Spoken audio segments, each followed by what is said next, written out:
I'm getting better at that. I am getting a lot better at timing that sucker. How's everybody doing? Can you hear me okay? Is the sound on? Yeah, looks like it is to me. Best I can tell. What's up, everybody? What is up? I saw Quindor's here. Fantastic. We're going to get Quindor in on Discord here with us in a minute. We also got, I saw Whiskers in there. And Aza and Nexus and Risto and Father Time. How's it going, everybody? Scott, Dale, Patrick, Jeff, Nicholas, Paul Giuseppe. Es sobre pixele?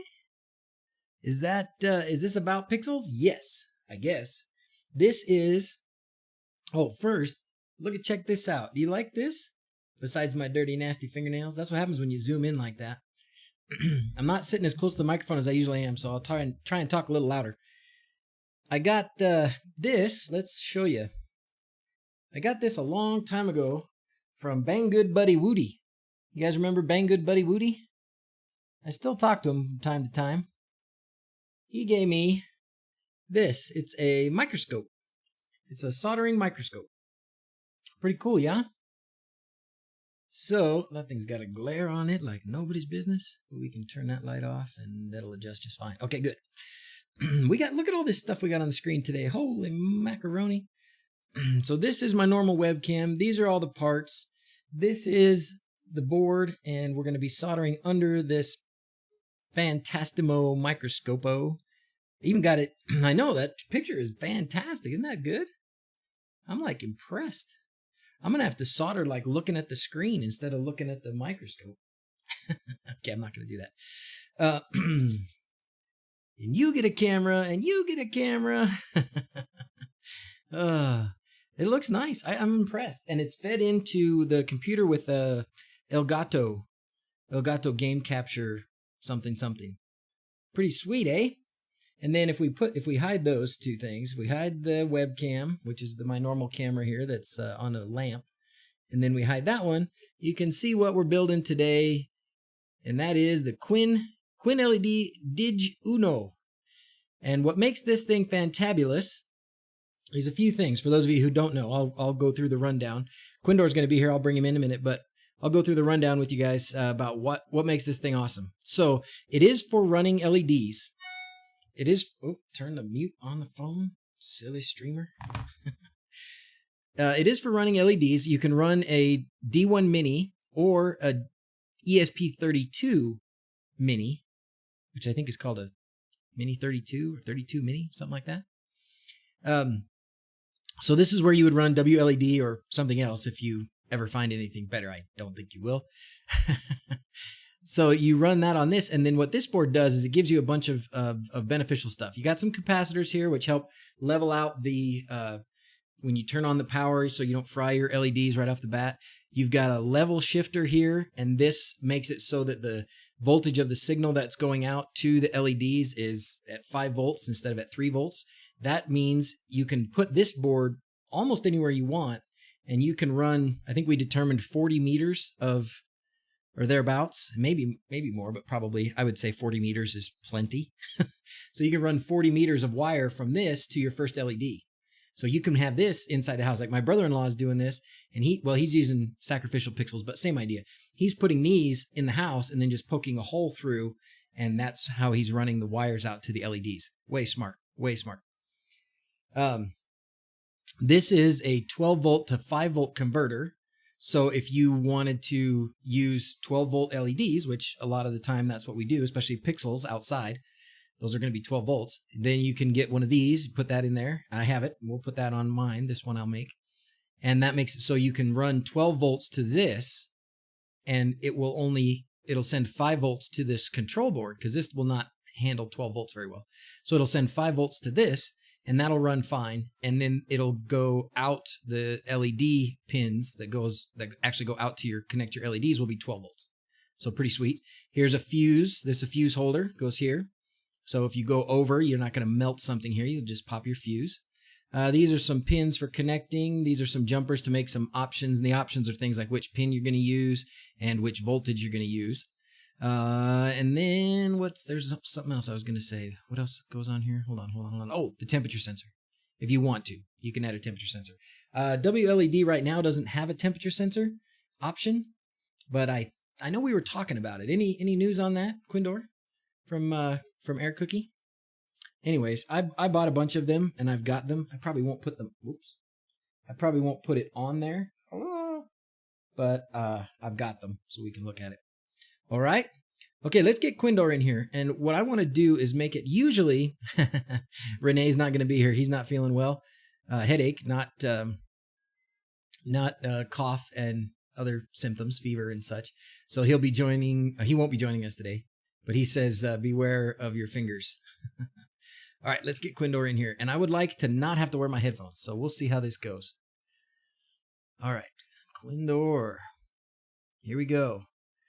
I'm going to try voice call right now, Quindor. And then I guess we can add your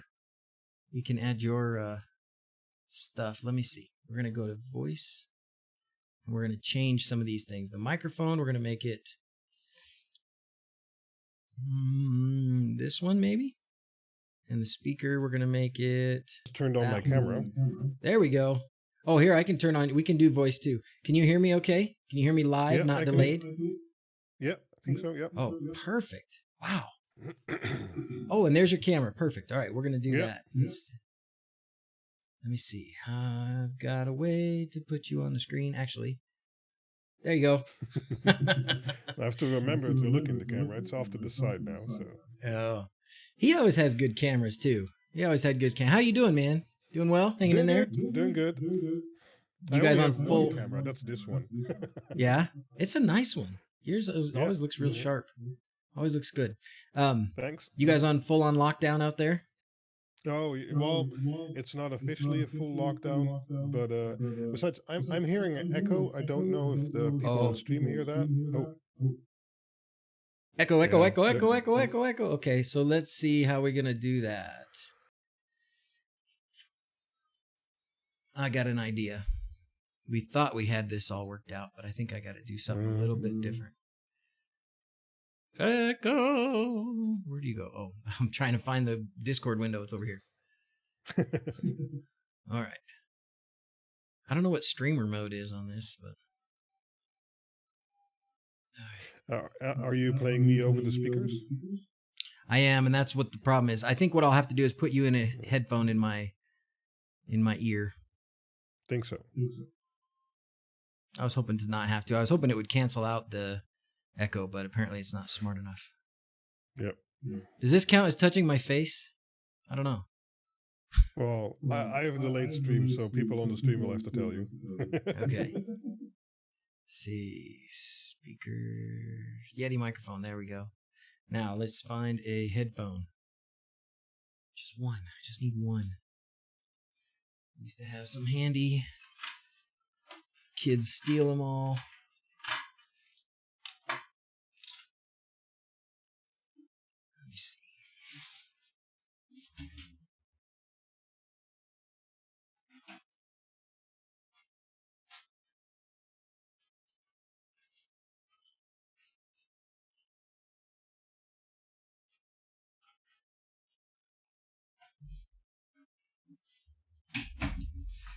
Okay, here we go. Now you can hear me probably still, Quindor, but I can't hear you, so we'll do this.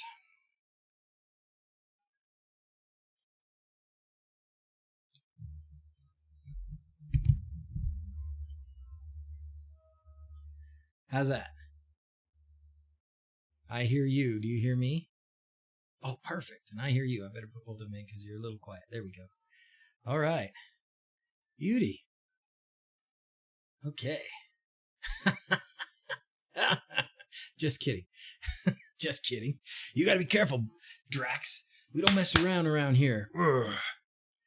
You can't hear him? Oh, now they don't hear you. Okay, wait. Let's see. Let's see.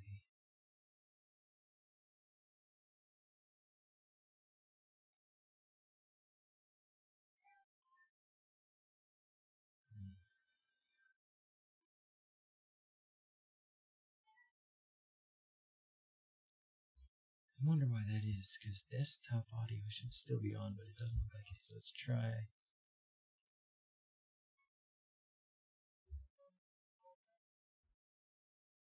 Maybe.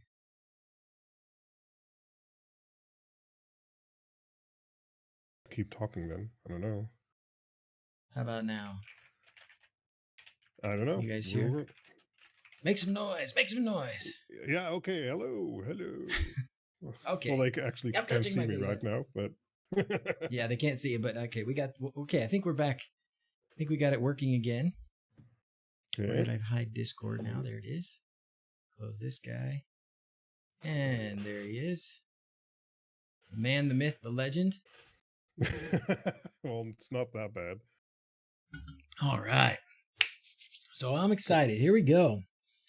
I was saying yesterday on the stream, right, that I had just used one of these, one of your DrZz boards and a D1 Mini to put 557 LEDs around my daughter's room. I heard that. Yeah.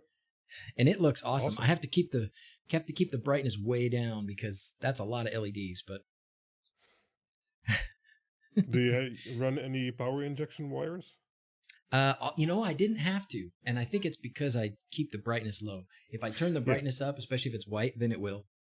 Yeah. But I from the starting point, I ran voltage in both directions. So I connected at the starting point to the same but then power. You're double feeding basically. So, right. Yeah. So I'm back feeding, so that worked out. Yeah. Yeah, but then you're already power feeding 2 ways, so that's better than 1 way. So yeah. That can work out. Frank's here. Jamie. Hey, Frank. How's it going? Okay. Let's get some cameras back on here. Microscope. Yes. I always hold my breath a second when I turn that on, see if it's actually going to work. And there's that. Okay. So here we go. We are soldering a DrZz board. DrZzz. And it is going to require my glasses. Now, if I recall, we soldered all of the sort of surface mount pads first, correct? Yeah, if you check on quinled.info, there's actually a written or a picture solder guide, which shows you the right order to take. Oh, is this the best to follow that? No, this is the hardware guide. Okay. And go back and there's a soldering guide, and then it starts with a video, but below there are highlighted pictures, and that will show you what to do.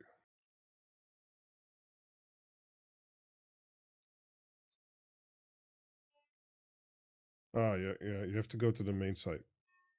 Yeah. I'm still delayed, so I can't see what you're doing. No, just quinled.info. You've spent an amazing amount of time on this. There's the soldering guide. Yeah. Okay, there's the video. This is good. I want people who start out with it to be able to understand what's there, and more advanced people will know what to do. But someone doing this as their first project, well, I think the extra documentation doesn't hurt. No, it's fantastic. It's fantastic. Okay, let me see if I can move some things so that I can be at least in the proximity of El Microfono. This guy over. Probably don't need this one on at all. And we can probably kids again? Put that one on. And put it kind of there. There's not a lot of screen. We're running out of screen real estate, but whatever. It's all good. Yeah. Yes, you should get your kit and solder along. That's right, Frank, and everybody else out there. All you fellas soldering at home. Sent Frank some PCBs and a little component kit, so he could follow along. Awesome. You'd need more streams. We could have him soldering on the same stream too. But that would definitely break the internet. Okay, turn on the soldering iron. Yeah. I should do it this way for kick. Hey Google. But we were talking about on the soldering lockdown. Iron. So the Netherlands isn't officially in a lockdown, but there was a news broadcast yesterday again with an update, and basically they were really mad at people, and I am mad at people too, because they're just not listening. They're still, they're even having virus name screw it parties and stuff like that, and they're still doing all kinds of public stuff. And yeah, so the government's mad, and they're not going to do a real lockdown, but it's close enough. Yeah, yeah, that's awful. Yeah. Yeah. If you're Yeah, is it inside your charged? home, you don't really notice it, but people just should just stay home. It's not an Yeah, advice. Don't go anywhere. yeah, yeah. Yeah. Like what the freaking what? Yeah. All right. Even my soldering iron is voice controlled. Yeah, that's why I did that, just to show off. Because it works. Not everything does. Okay, so we got a few super tiny components here to work with. So I Yeah, got we some start with the tweezers, small components and then we work up to the bigger ones. and let's see. I guess we're gonna first want to put some solder on those, right? Put some solder You're on doing it one of with the an sides. iron or with hot air? I only have an iron. Okay, so then for each of the two pads you're going to do, you want to pin one pad. And then basically we then later on melt that pad, insert the component into it, and then it fuses, and then you can easily solder the second pad, and that's Okay. the way to do it with an iron. Excellent. Excellent. Okay, this is gonna be a little funky because I'm soldering on this microscope, which is a little bit different. I guess I could put this one on top Yeah, of it probably has a little bit of lag too. What's that? A little bit of It probably lag? has a bit of it. Yeah, yeah. Oh, probably. I can't zoom out any further. Oh, I guess I could zoom. I guess I can. Probably should zoom out a little more. Hey, Will. Yeah, that's good. That's zoomed out a little more. That's good. Just woke up. Oh. Lucky. Well, it's So, 9 o'clock at night here, so oh wouldn't gosh. be good if I just woke up. A little extra light. It looks good on stream. The Okay. board. Okay, fair enough. That's jacked up. Okay, and we've got lots of good. You named them all. You put everything on there, so you know Yep. exactly where each thing is supposed to go. That's fantastic. Yeah, normal PCBs and like for production manufacturing, there's just a little number and a letter there, and then you have a reference table what components should go there. But for me, when starting out, that was very confusing because I didn't know what was, and so I basically tried to put it on there on the silk screen, so that's a little bit easier to understand. Perfect.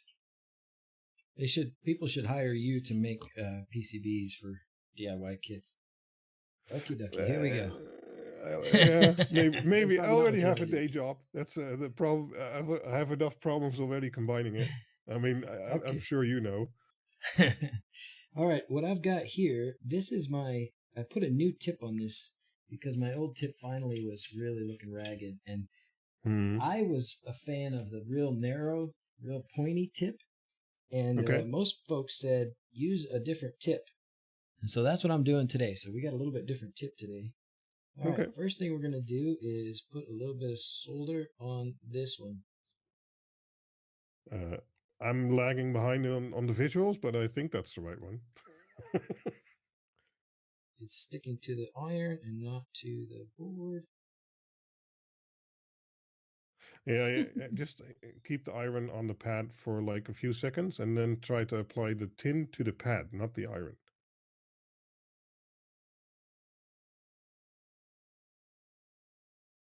There it goes. All right, there we go. We got it. Now, so you really are using the iron to heat the pad, right? Yes. And ideally, you'd actually feed the solder into the pad and not into the iron. Basically, in reality, you do it a bit on both, but yeah. If you're patient, you would do it. If you are impatient, then I'm gonna try and do it. Can you see that? Yeah. Okay. I can see it. Yeah. So everyone can see it because I'm just following the stream. Okay. Dun, dun, dun, dun. What's your temperature set to? I don't know. Let's see.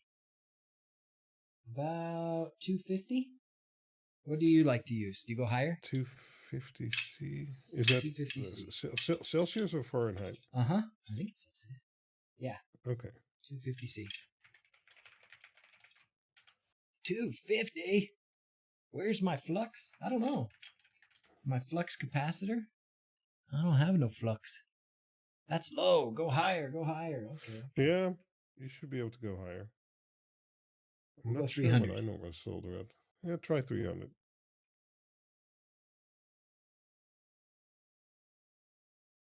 There's no real sensitive components in here anyway, so you won't be burning them up with that very quickly.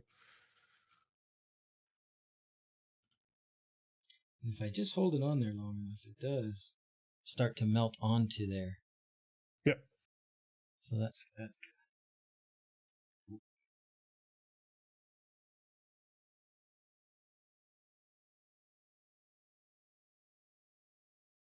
Okay. Yeah, and there's So one those pad in the 3. middle and then 2 pads down on the right from head. I think so. I like this method. I'm going to start, hold it there, let that warm up a bit. Yep. Let the pad warm up and then dab it on there.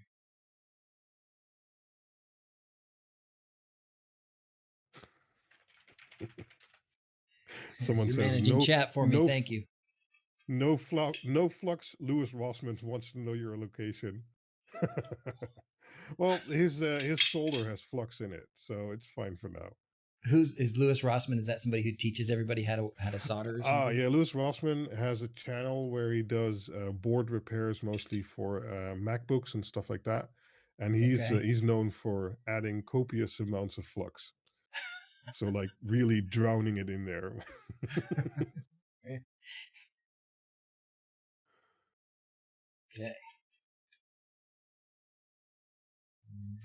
Oh, I hit the microscope with my head. Yeah, you can do both of those component pads there. We're going to do that after this. So. As in, there's 2 components, so do 1 pad for both. Here, and then the one right above it? Yep.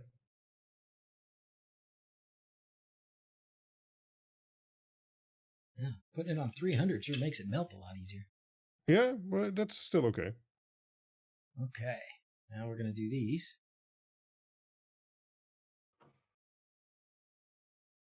Now, do you put those on, or do you do all the soldered pads first? No, and I before you go to the next, I'd put those components on, because then first you do capacitors, and then you do resistors, and then you do diodes, so it keeps a bit logical. Okay. Alrighty. Bum, bum, bum, bum. I see you in your stream trying not to touch your face the whole time. I'm really bad at that too. I keep touching my face and all kinds of stuff. You don't realize how much you do it until somebody tells you not to.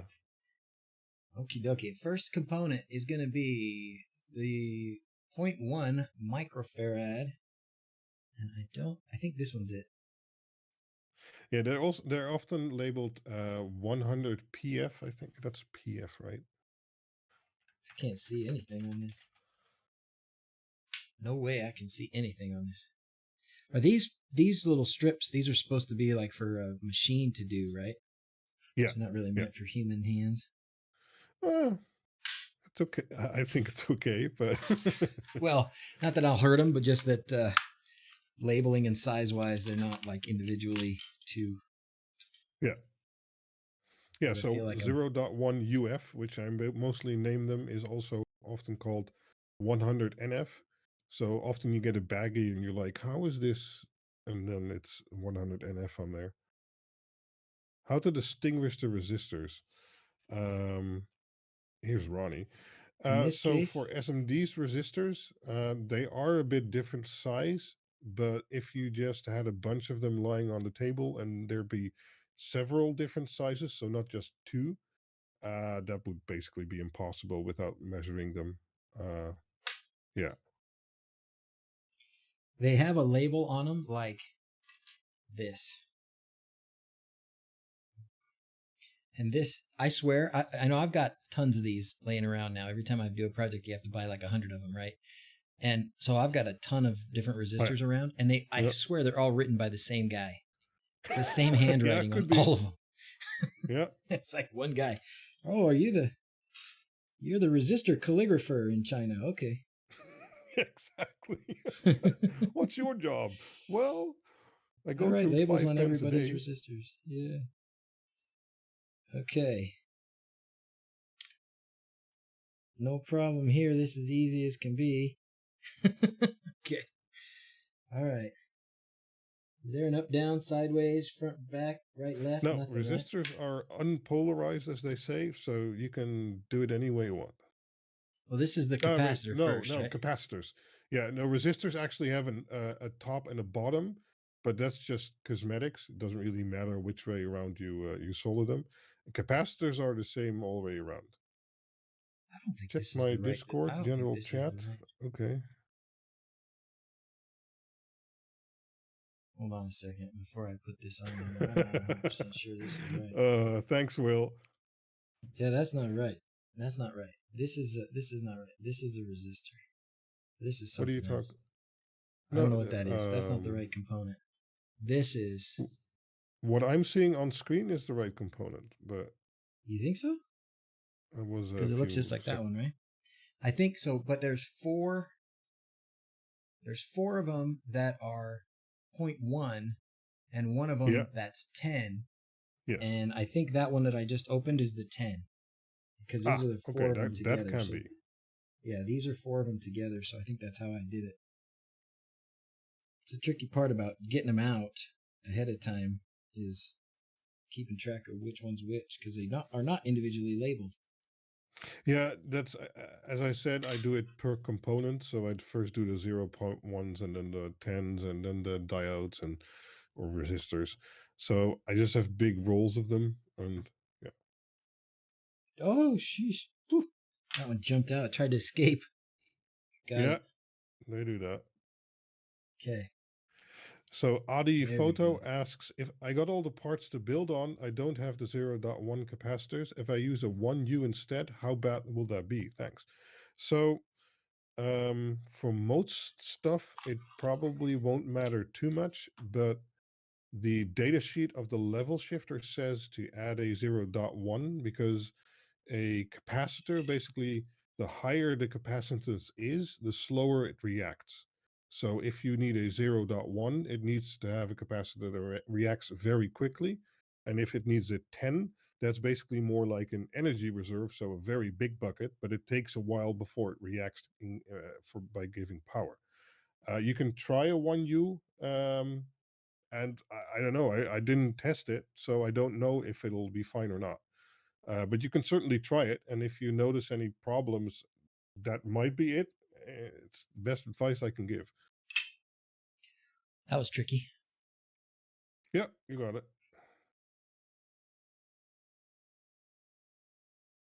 Yeah, what I mostly do is I keep the component in a set of tweezers, and then I heat the pad, and then I insert it in there, and you have 2 hands, so that's just enough hands. And then I let go of the soldering iron, I move it away, and then the pad solidifies, and well, component stuck. Oh, Frank has a good tip. You should get a piece of tape and maybe fix the board to the surface. That's a good idea. Oh, I'm going to probably be moving it around, but yes, in a temporary form, that's a great idea.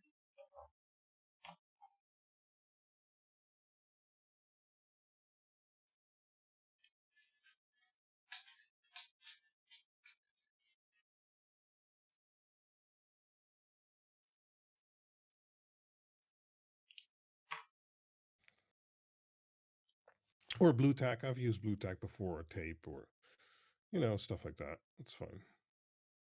Okay. It's a bit big, but with enough flux, it doesn't really matter what kind of tip you have in your soldering iron. I liked my small one, so I'm gonna have to get used to this little bigger one.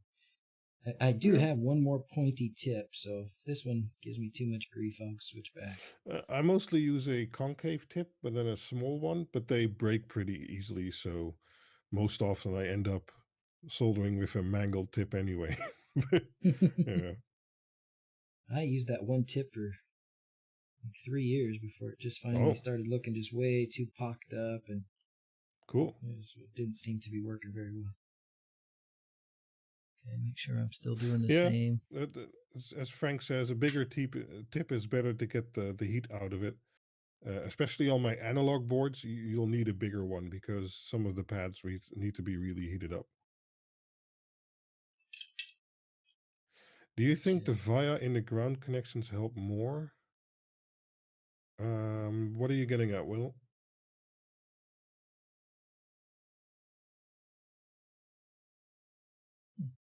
Great. That wasn't too bad. Who's the guest? I'm Quindor from Intermittent Technology, and we're currently soldering a LED controller board which I designed.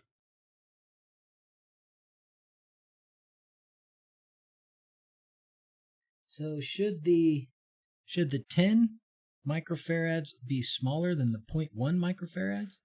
Can be, yeah. They use a different material inside. Okay, because this one looks a little smaller. Mr. Fixes asked, just watched your video on temperature Xiaomi sensors, inspired me to buy some. Does it still report okay? Yep. Yeah, I actually did a battery replacement round on those yesterday, I think. And I'm still very happy with them, working fine. Are you using any of those Xiaomi? I think you have the Zigbee versions, right? I do. Yeah. I was Yeah, but actually those are trying to get also my. Yes, I use them those. and they still work great. Okay, yeah. So the Xiaomi sensors in general are great, the Bluetooth or the Zigbee version. So yeah. Jeff All Hammer right. says, don't use a hammer.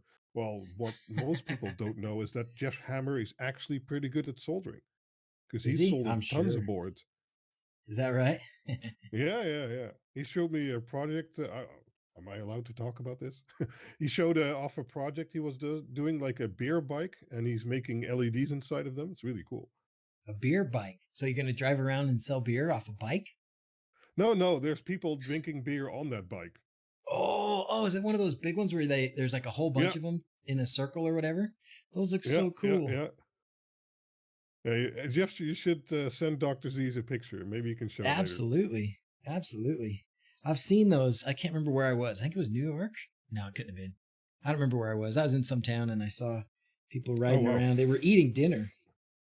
that's cool. 14-person pedal bike. Can you imagine 14 people driving a vehicle while drinking beer? It's like the worst plan ever. But so Rutger Koebrugge, see, I can say the Dutch names, Good job. Good asks, job. yeah, Quinder, is it correct that for the Dig Uno 5 volt is the best voltage, and for analog board, 12 volt or higher is better? I think I read that on your website. Yeah. So the higher the voltage, the less amps you need for the same wattage. And that basically the technical reason why. But basically, the higher the voltage, the easier it is to handle voltage drop. So with a 5 volt LED strip, you'll need to do a lot more injection points than with a 12 volt or 24 volt. Now, digital LED strip mostly comes in 5 volt variants.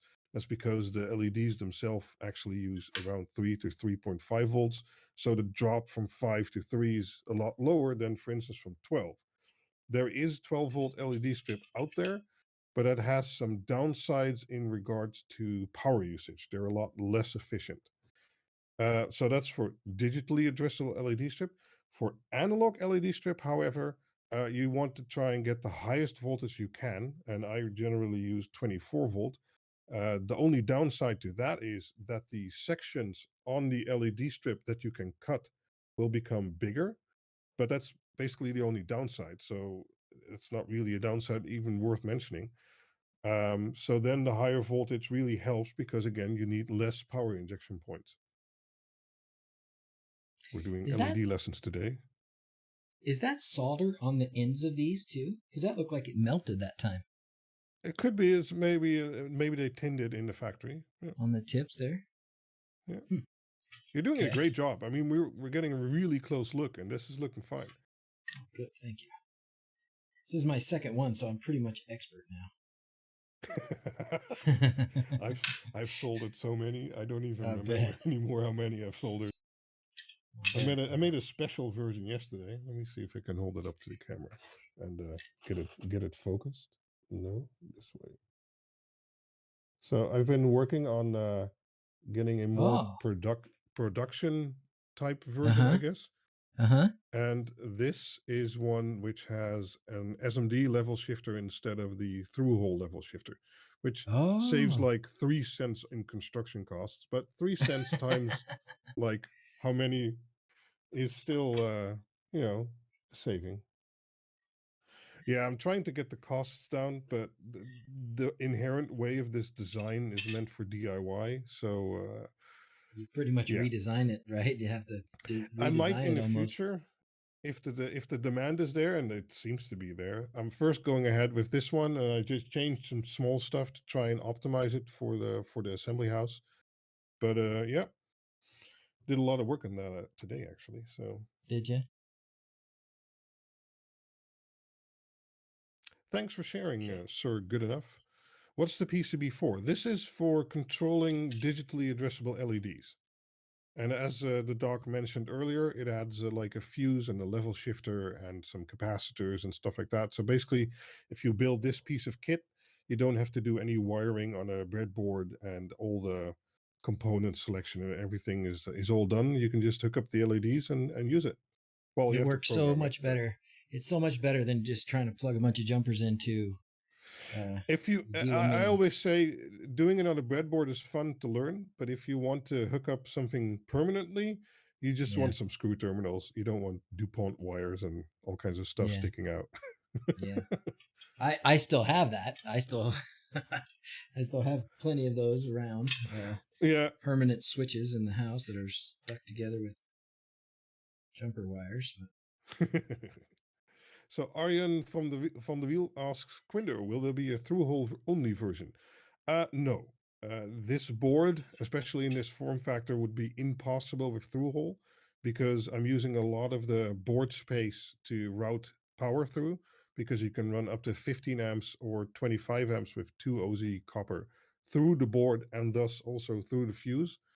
If I'd use through-hole components, that would be impossible. There'd be too many holes in the board, basically, which would block power and cause all kinds of issues. But as you can see the dock doing, these are very big SMD components. They're not like the really small ones that only a machine can place. This is, in my opinion, easily doable by hand. So yeah, It's certainly manageable.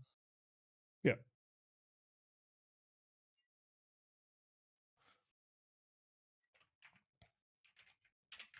What software do you use to design your board, Squindor? You've probably used a variety. What's your favorite?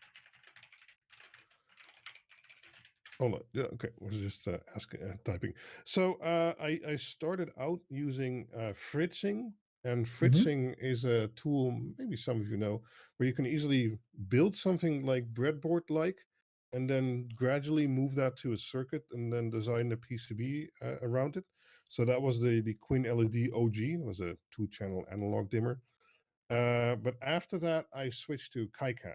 KiCad's an open source PCB design program, and I've been using it for a few years now, and it's really been improving. And I like designing my stuff in there. And it's open source, so I donate to them every year. I'm one of the KiCad 6 founding members, blah blah blah, because I donated a bunch of money. But yeah, I like using KiCad. All right. Cool, Arjan. Do try it, and if you have any questions or need some help, you can always. I'm on the DrZzs Discord. You can always ping me there, or I have my own Discord, but I don't want to spam that Go here when for I'm it. a guest. Go for it. Ah, Nope. Go for it. Go for it. You know it. okay. We're all in the Let same me boat. copy paste the invite here. Invite copy link. Intermit Tech Discord. There we go. I think there's probably a command for that too somewhere. I have Probably have no a clue. bot command. So I'm missing a lot of chat here. Let's see. Next time, teach them. Next time, DrZzs will teach Quinner some anesthesiology. Yeah, I could Well, do that. that will be interesting. I could do that. That'd be fun. I think he's better in soldering than I will be in anesthesiology. That's a difficult word. Any day. So See one, do one, teach one. That's how we do it in medical school. So it'd be the same thing. yeah, that's true. Camera view is fine. It was my YouTube window. Okay.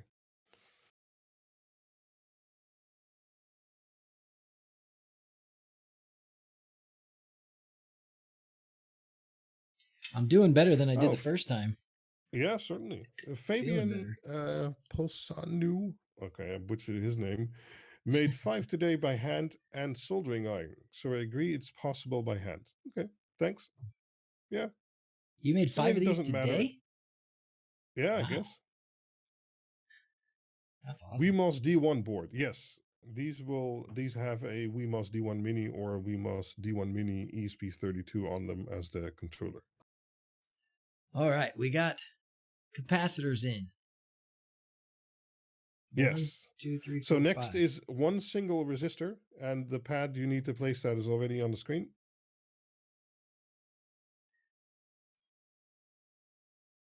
Where is my one single resistor? Oh, 10K. That says 10K. No, 4.7K. This is it. Yeah. Yes. This is a 4.7. No, sorry, I was reading the labels on the ones on my desk here. Trying to figure out which one's the right one. Well, I've heard a lot about Easy EDA. I haven't used it myself, but basically, whatever works for you. If you're able to design the PCB you want to make, then it's fine. Holy, okay. I just pasted the Discord link and I clicked on my Discord in the general chat. Okay, so some people joined. Thank you, guys.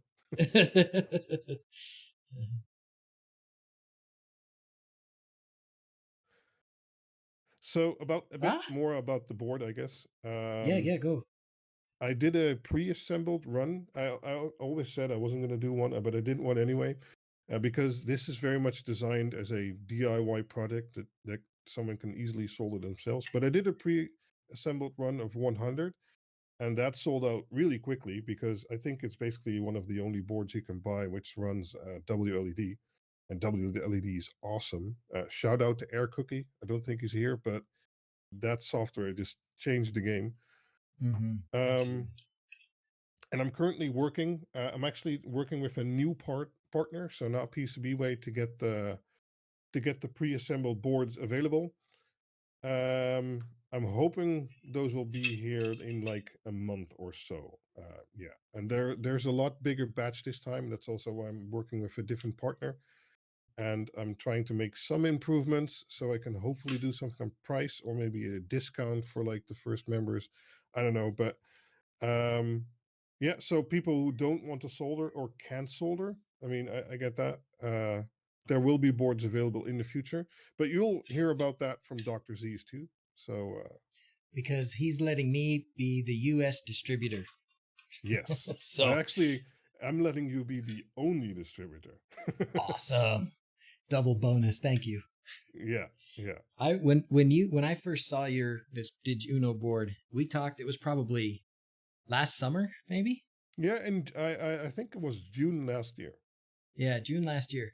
And I remember I was thinking then, and I think I told you, boy, if you could start selling these, that would really be awesome. There'd be a lot of people willing to use something like this. So I'm glad you finally are doing it. Broke my glasses. Well, turns out you were right. Write that date down. One time I was right. Okay.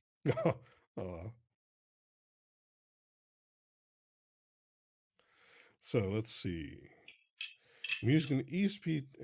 Zarea says I'm using an ESP32 mini kit D1 on a Quinn LED dig, and I'm running into an issue using the L1D using GPO3. It doesn't seem to give an output. Check on the Quinn LED website. There's a pinout and wiring article. The GPO3 is probably a different GPIO pin on the ESP32 because the mapping of the GPIO pins between the 8266 and the ESP32 is a little bit different.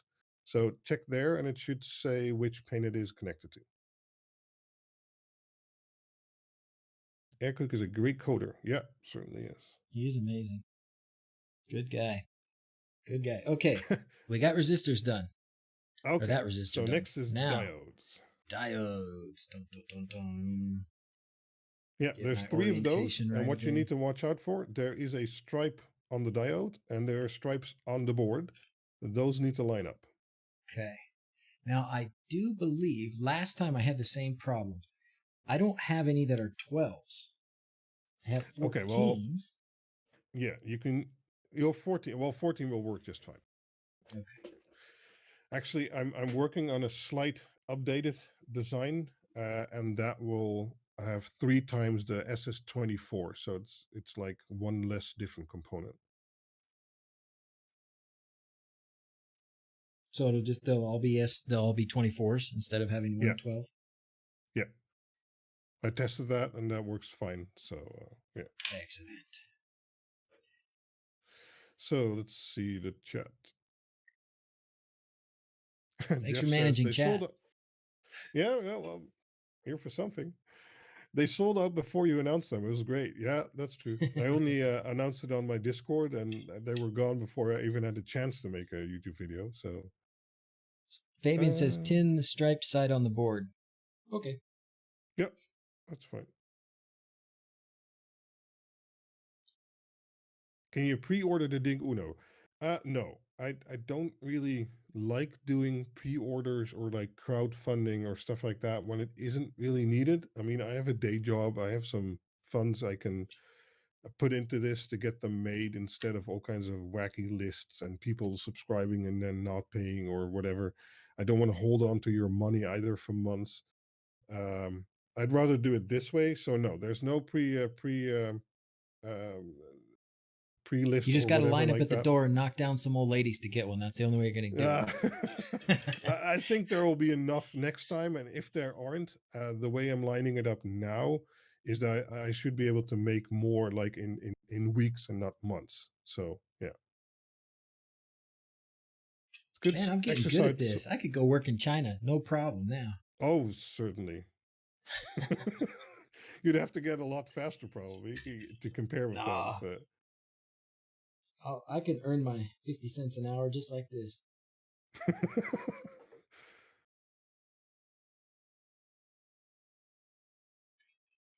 Okay, those 3, huh? Okay. Yep.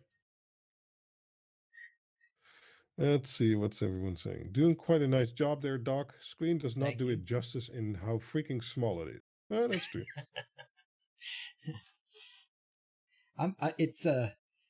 Well, we can talk about some soldering tips because I think there's some things that I learned the hard way. I'm still learning, but some things like make sure you have magnification. Yeah. Even if you don't have old man eyes like me, magnification makes all the difference. Yeah, I use a loop basically, especially when you're doing small SMD stuff. Not so much that's on here. Those can come in handy, but I like the glasses you're wearing because it seems like you can stay pretty far away. And with my loop, I need to be pretty close to the board to check it. So. And I'm actually wearing probably the most, like you have to get close to this, and it's only because I've gotten used to it. I have other lenses for this. It comes with like 5 or 6. And so you can back away further if you want to. And this microscope actually has a screen on the top. So, but I can't have both on. It doesn't do the screen and the HDMI feed. So I just do HDMI. Yeah, and because you can't get the whole board under it, that's going to be a bit difficult.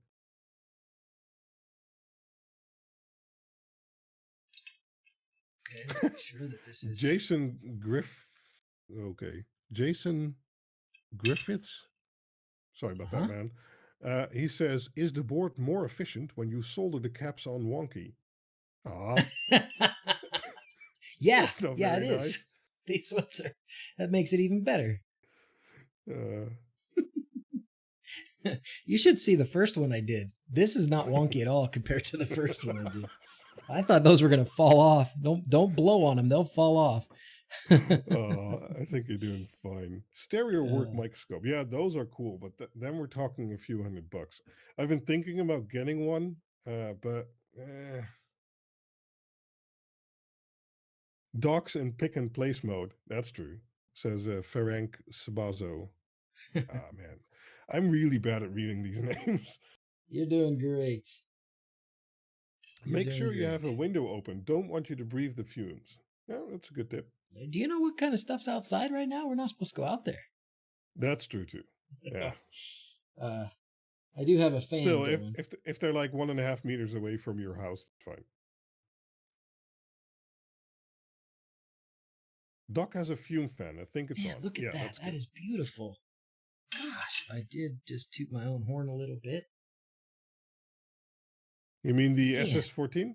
That's on yeah, there look at very that. straight. Nice. Wow, look at that. Take Yeah, that, see, wonky. these are like huge SMD components. I Right. think in some ways it's actually easier than soldering through holes. So,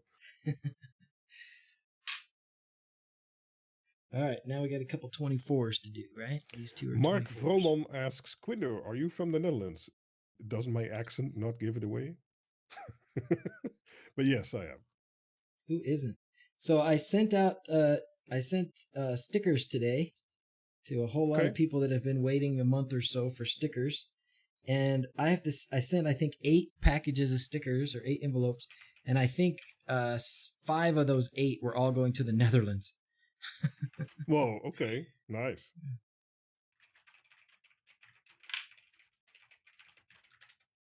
So Frank is dissing you. He's saying like, "Whoa, one part is straight." So I just told him, "Shh, going to want to see you do better on stream, Frank." Yeah, Frank. That's a challenge. We'll have a Yeah, solder off. exactly. Dip them in alcohol first. What? Oh, what does that do? Does it just clean off the flux or the grease or the what? Okay, so Joshua Garrison says, "How hard is it to design your own boards? I'd like to get design one to replace some of my Frankenstein boards that have soldered together or using breadboards." Well, so for me, I started on breadboards, like most people do. And then I moved to proto boards. So that's those boards with those lines on it with all kinds of solder points. And then you basically drag the traces on there. And after that, I started working in PCB software. Um, well, my method, and I think the docs too, is just trial and error, I guess.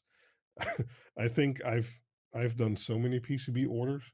Uh, I think for the Dig Uno alone, I had like 6 or 7 prototypes before I was satisfied with everything, how it went together and how it was spaced and how easy it was to solder and functionality wise and stuff like that. But it's just do what you think is right and then try it. And often it looks a little bit different in reality. That's a problem. But then you learn. So don't be afraid to make mistakes and just try it out. And if it doesn't work, you learn from it why it doesn't work, and then you'll do better next time. Do you So, see that, Frank? That's 2 that are straight.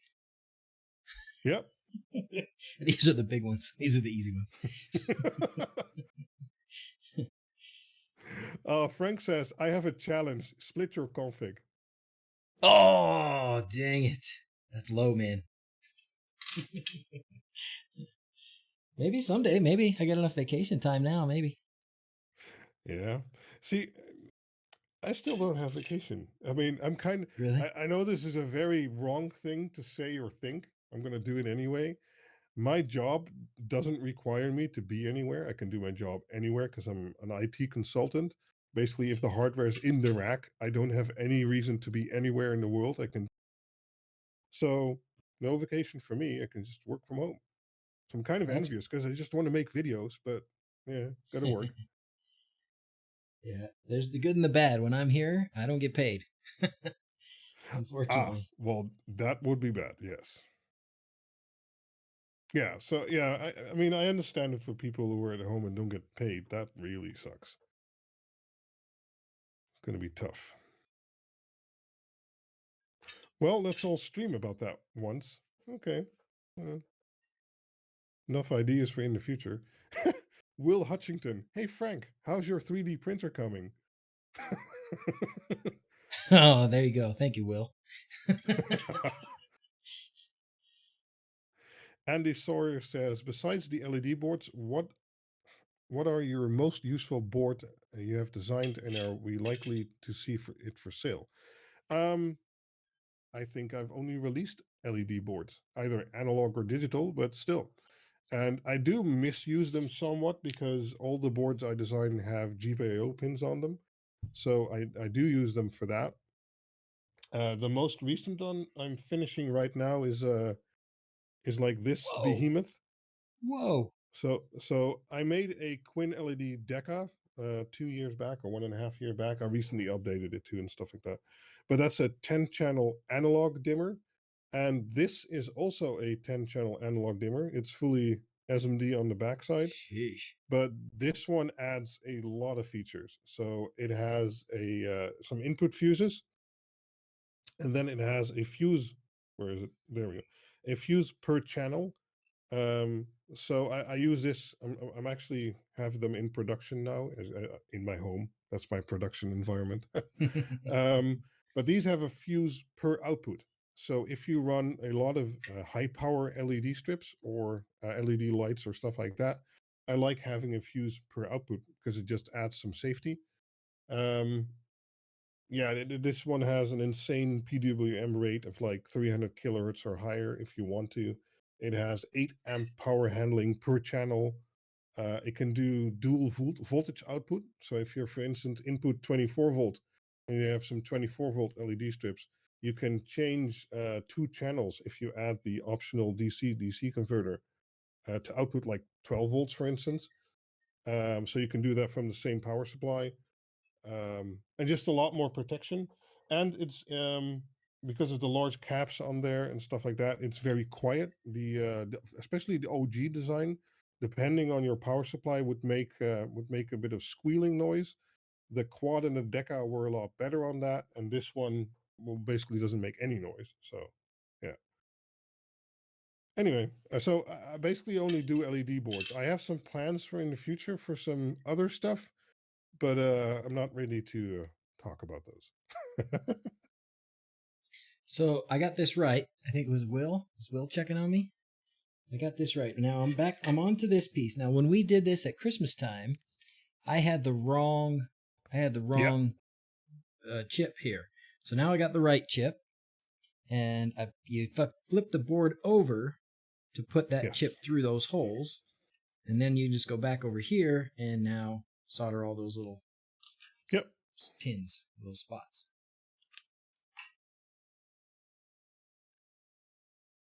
So let's see chat.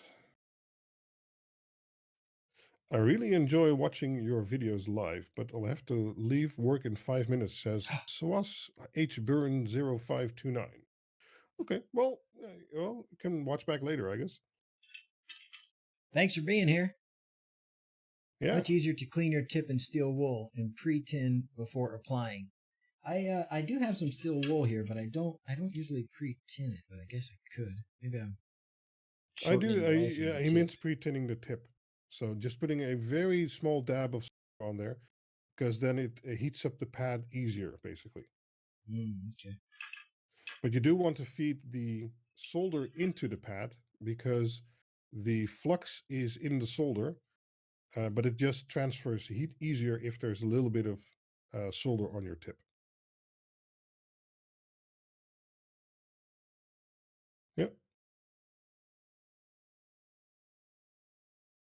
Come on, you stinker. That was ugly.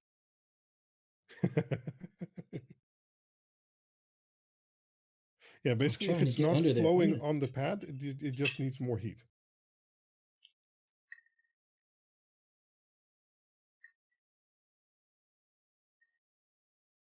Yeah, your Gotta tip figure might out be a which little bit big for orientation I this. like best here. What's that? Your tip might be a little bit big for these little I tiny know. I pins. know. Jamie Stubb says, I ain't getting paid, it's tough. Yeah, okay, yeah, I can really imagine that. If you're stuck at home and you want to work, but you're not getting paid, that's a tough deal. In the Netherlands, they're talking about some kind of emergency fund with like, I think it's billions? No, millions? What's miljard in English? Seems like millions.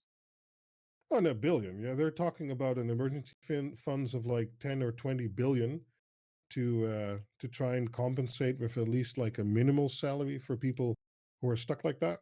I'll see, now the pins are doing great. Yeah, I just had to get the right angle at it here. Yeah. 4Tracks01 says, no solder fighting, you guys. Yeah. Metal Wolf 82 Metal Wolfie 82 says UK is peeping. Jesus, UK is paying people who are stuck at home if the company keeps their contracts active. Yeah, Netherlands is doing somewhat the same. I've got an interesting dilemma because I don't get paid to not go anywhere, right? So I stay here, I don't get paid. But Yeah. going in means being exposed and potentially, and it's an upheaval right now. Like they have to do so many things that are so much more difficult now because we got to be all kinds of gowned up and masked up and all this stuff to do our normal job. Mm-hmm.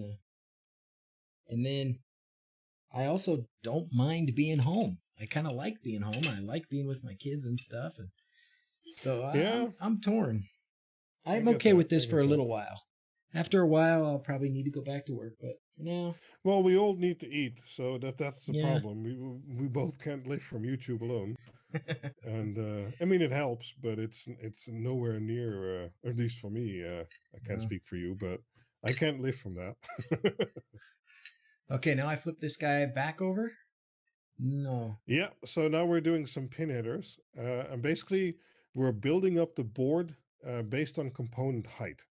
So the Okay. next thing that is lowest, basically, are the pin headers. Okay. And it's going to And be a little bit of a challenge to get those on straight, but I put them in the top, and then I put like a flat surface on top, and then I flip it around, and then I solder the backside. Um, do you have something and like it that? goes on the same. Yeah, I can find some. Here, a little card here or something. That goes on the same side as this. So I'll put them The in. same side Let's as see. the level shifter, and you solder the pins on the same side as the level. So Mark Vroman asks, Quinder, are they all compatible with Home Assistant? Yeah, all the boards, digital, analog, you can use ESP Home, or in the digital, you can use WLED, which Frank made a very nice integration. Oh yeah. But yeah, everything works great from Home Assistant.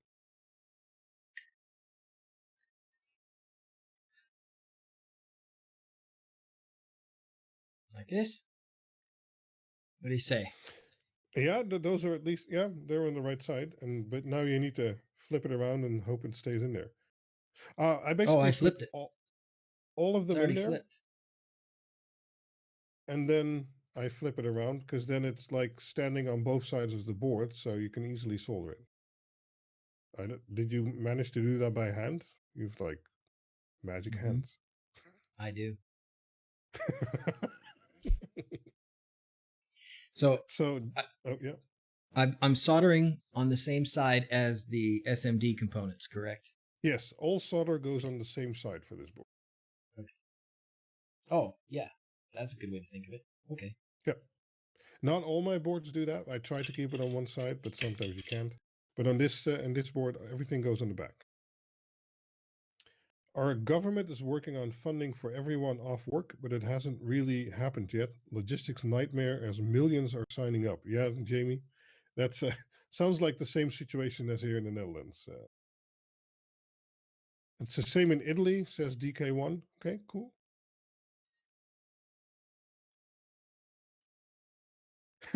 Jeff Hammer says, if you burn down a house, it's very low wife acceptance. Yes, Yeah, I yeah. I would imagine that to be true. Only one pin, then make it straight. Gotcha. Oh, we got a spammer again. Can I just kick this guy off? Sure. Who's dealing with it? Oh, Sir Good Enough is dealing with it. That's fine. Oh, Frank says, hey, Intimate Tech 0.108 will have some major changes to WLED and Home Assistant. Awesome. Very nice. A trick Okay, I is think to I got stick the those headers straight. in a breadboard and then solder it with the Oh, risk of that's melting the genius. breadboard. Oh, That will is that melt smart. the breadboard? It probably would. It would at least get pretty hot, wouldn't No, no, I think you'll be fine. There'll be some heat transfer, but I don't think it'll melt. it? I think I got those pretty straight. They seem to be pretty straight. Yeah, looks good. Block the light.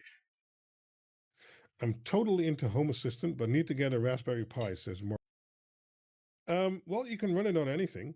Home Mhm. Assistant works on Pi or x86, or you could even just start VirtualBox and then install Home Assistant in there, and you can at least get started with it. And then you can later transfer that to a Pi or like a little server or even a NAS or something like that sometimes. Yeah, An old laptop is a good idea because then you yeah, have a built-in BMS. If power goes out, your home system doesn't go down. exactly. Not that anything would work anyways, but at least you don't have to. Even Carlos a crooked one can. Schriever says the hand of a doctor. Yeah, Mm-hmm. I'm running a bit behind in chat, so let's scroll down a bit. I can Jamie solder Stubbs these things says, like nothing. I've done these lots of times. yeah, the world is becoming a different place for sure. I think so too. And I've always been a bit of I won't call myself a germaphobe, but I have allergies and stuff like that from people's cologne and perfume and stuff like that. So I always already try to stay away from people a little bit, like in a meeting room or stuff like that. But I think actually that common practices like shaking hands and stuff like that might be changed forever after well, this virus. I think you're right. Uh, Yeah. and I'm not sure that's a bad thing. I think it's a good thing to learn about that in that sense. And hygiene in general. I mean, I still see people, exiting the bathroom without having wet hands, and I think like, Ew. It's like, it's not that I, hard. I mean, what's your problem? Yeah, um, I'm hoping. For me, it's not going to make any difference because I still have to be physically present for my job no matter what. But yeah, it sure would be nice if some of these jobs that have transferred a lot of their work to home, if the people want to, that they can keep working that way. Because that means less yeah, commute, less wasted time. They're more available for their families. And as long as the work is still getting done, hopefully a lot of people that aren't currently working from home or weren't working from home are going to maybe get to start. yeah, yeah. That would be a very positive. Okay, so now I'm going to put in the screw terminals. Nice.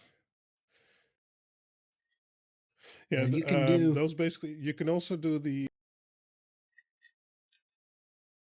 fuse go ahead. holder, but the fuse holder is lower. Yep. But that one mostly sticks in by itself, so you can So just put that one in at the same time, and that should be fine. I was going to see, I guess these would work, right? Like if you didn't want to buy separate ones, you could just use the same, right? That would still work. I do happen to have these, so this I'll just stick that in I can't see it. So you mean like the 2 and the 4 fold, or the 2 and the there. 4 way? Yeah. Yeah, you can use two ways or one 4 way. That's both fine. Yep. Okay, so screw terminals. Oh wow, 18 months are current projections for sort of normal. Jamie says, wow. Wow. Oh. Yeah, it's gonna be a bit. I concur. Does the Tuya integration support power metering smart plugs? You mean while running the Tuya firmware? Because I know it works when reflashing it with Tesmoda or ESP Home. Those work brilliantly. Frank, I did a video about that, and Frank has a reel about it. But I'm not sure about the Tuya integration in Home Assistant. I've never used that one. So I have used it, um, but I don't know. I would assume it does, but I'm not 100% sure. okay.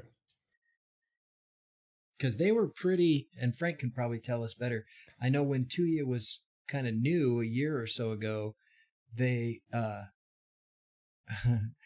they were very interested in cooperating with Home Assistant a lot. They really wanted to, Mhm. be integrated and be available to us.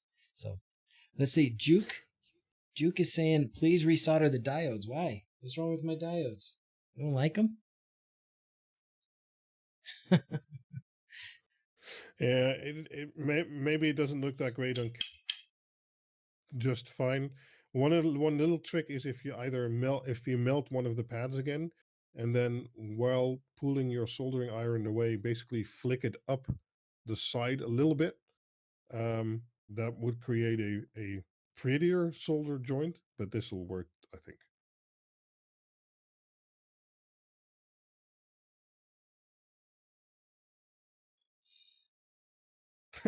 Kenneth says a lot of heat on those DrZzs. Though, yeah, the pads and Yeah. the screw terminals really need a lot of heat. But he has a big tip now, so that really works for him.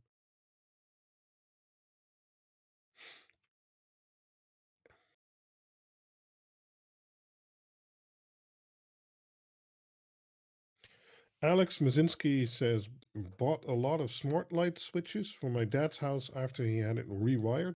Spent hours reflashing them all just to find out he doesn't have neutral wires. Oh, that Oh sucks. man. Some you can use if you add a little capacitor, but The other thing you can do is just put them up in the ceiling. Just put the switches where the lights are instead of where the switch is. And then you just run low voltage from the GPIO pins down to where the switch is. You can even use the same wires, the same big high voltage wires. yeah, that's a good idea. All right, we're going to go back to this one for Jukes. Sir Good in Enough just a minute. says the square pin on the IC is a cold solder, not enough heat for that. Okay, so you Okay. maybe need to reflow that a little bit. Okay. See, we have like 264 people watching what you are doing.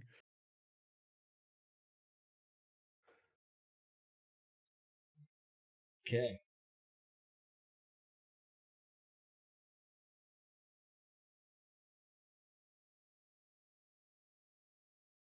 How's that? Better? Yeah, that looks good. I'm a few seconds behind, but if we're talking about the screw terminal, yeah, that's good. The whole pad is float now, and that looks nice. Thank you. All right. I'm going to see about this one for just a second. And Audrius Karabonavos. Wow, okay. 264 quality assurance agents. That's nice.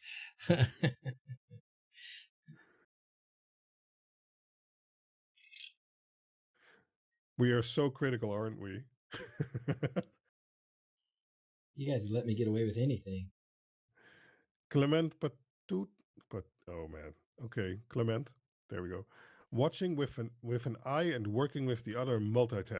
Yeah. Oh, Fritz speaker gives a great compliment. It's a lot more fun than watching paint dry. Oh. Well, doggone it. Yeah, if you move the iron up like that, it basically bonds to more of the connector. That looks good. Scott Snow, can we live stream an anesthesia operation? I don't I think so. wish. I so wish. I wish. Even if I could just go in wearing a camera and then come back and cut out, anything that it would be inappropriate with somebody's, personal information or whatever. Mm-hmm. But I wish, because nobody understands what we really do. It's very, very rare. Yeah. My goodness sakes, the surgeons don't always understand what we do, and we're in the same room with them. So I would love to be able to do that, but maybe I'll start asking for permission at some point. Yeah, it could be good to get information out there. I mean, if you haven't gone through a surgery yourself, you basically have no clue what those guys do anyway. Yeah. So yeah. Yeah. Yep. So I would love it. I think it would be. There's certainly a lot more people having surgery, and it's still such a misunderstood thing that That Yeah. would be nice. Okay. Screw terminals are in. Next. Press the like button, guys. This guy is Smash the right that idea. like button. Thanks you, Carlo. Okay, I think what we decided last time, what you told me. Oops, I forgot. I need more of those pins. Hold on.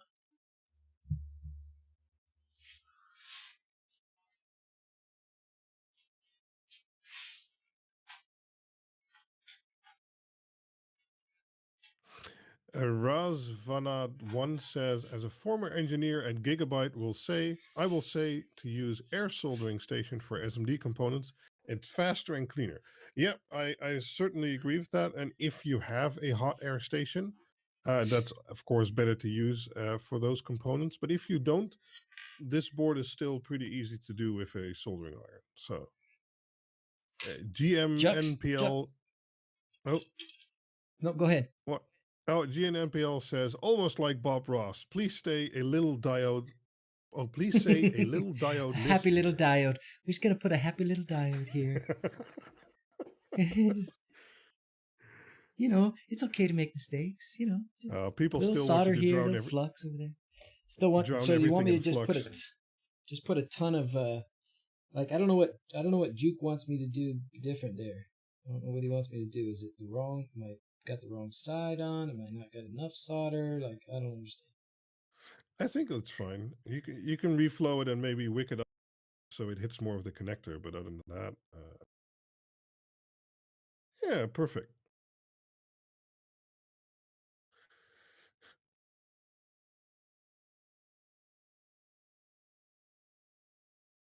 Oh, they're talking about reflowing the first pin of the level shifter.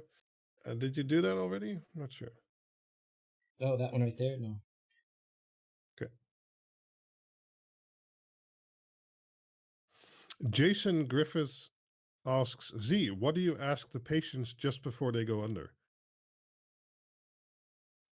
I don't usually ask them anything. You And don't I ask know them some to people. count or something like that? I don't usually ask them to count. Some do.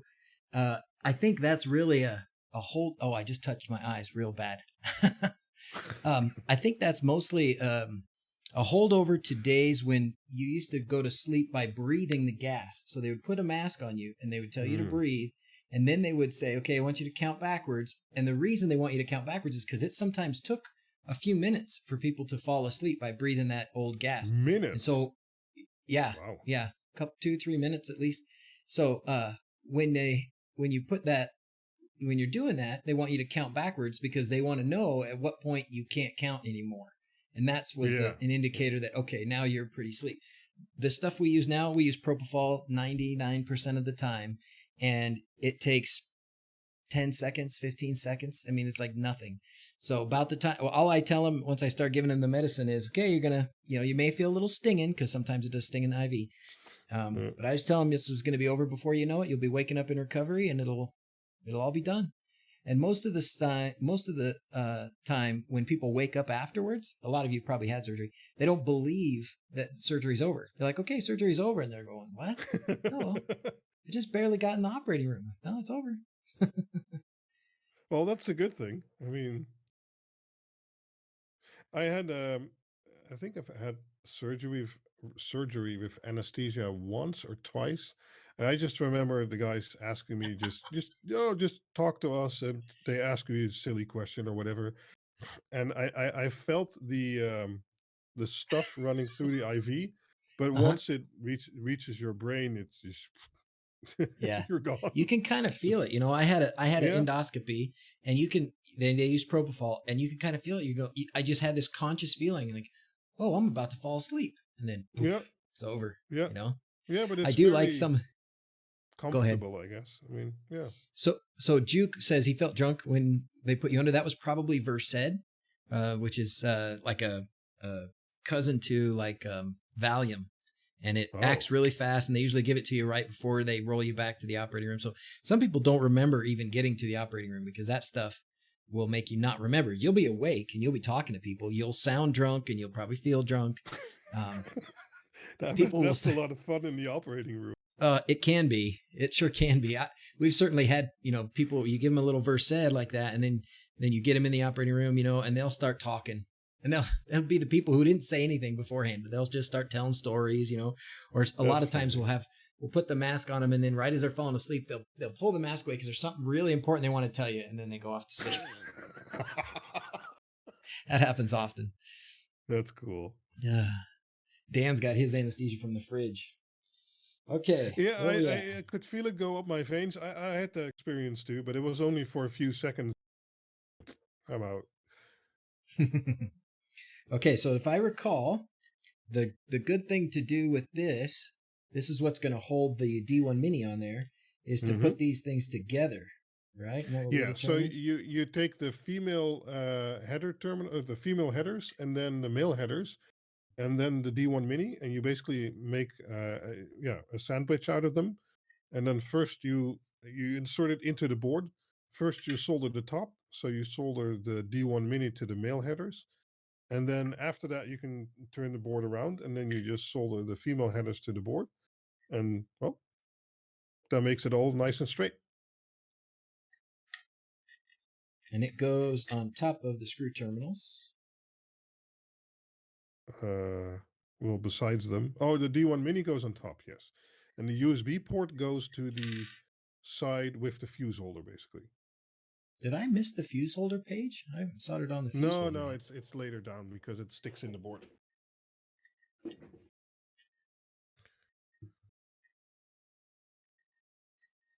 Okay. Refocus myself. Oh, I was going to do this because we haven't done this in a while today. Yeah, it's cool. I got to make some new ones. Da-na-na. I'm digging this microscope. This is cool. Works well. Yeah, I like it. Is it expensive? It was. No, I don't think so. I think it was less than $100, but I don't remember. I'd have to go back and look.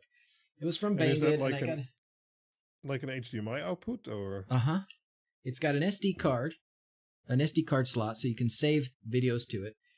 You can watch it on this little screen if you're not putting it out to something else, or it's got a mini. It's got the same kind of HDMI port as the Zero, the Pi Zero. That sort of mini HDMI. Or it's not the smallest one, but it's a smaller one. Yeah. Oh, cool. Oh. All right. Somebody's asking, I like what some of you guys are saying about did we ever joke around with people? It very, very rarely. It has to be just the right person, and usually not something so drastic as, now which testicle are we removing? And not right before they go to sleep either. No.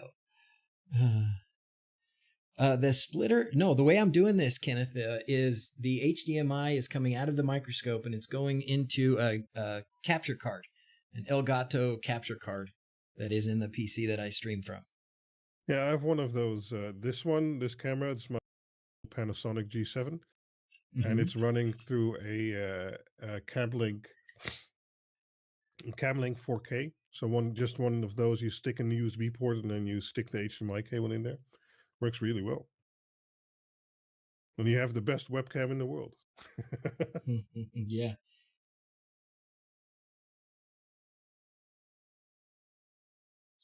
I bought a Canon M50 a few months back, and I like it a lot, and I've been using it for videos when I'm not sitting at the desk.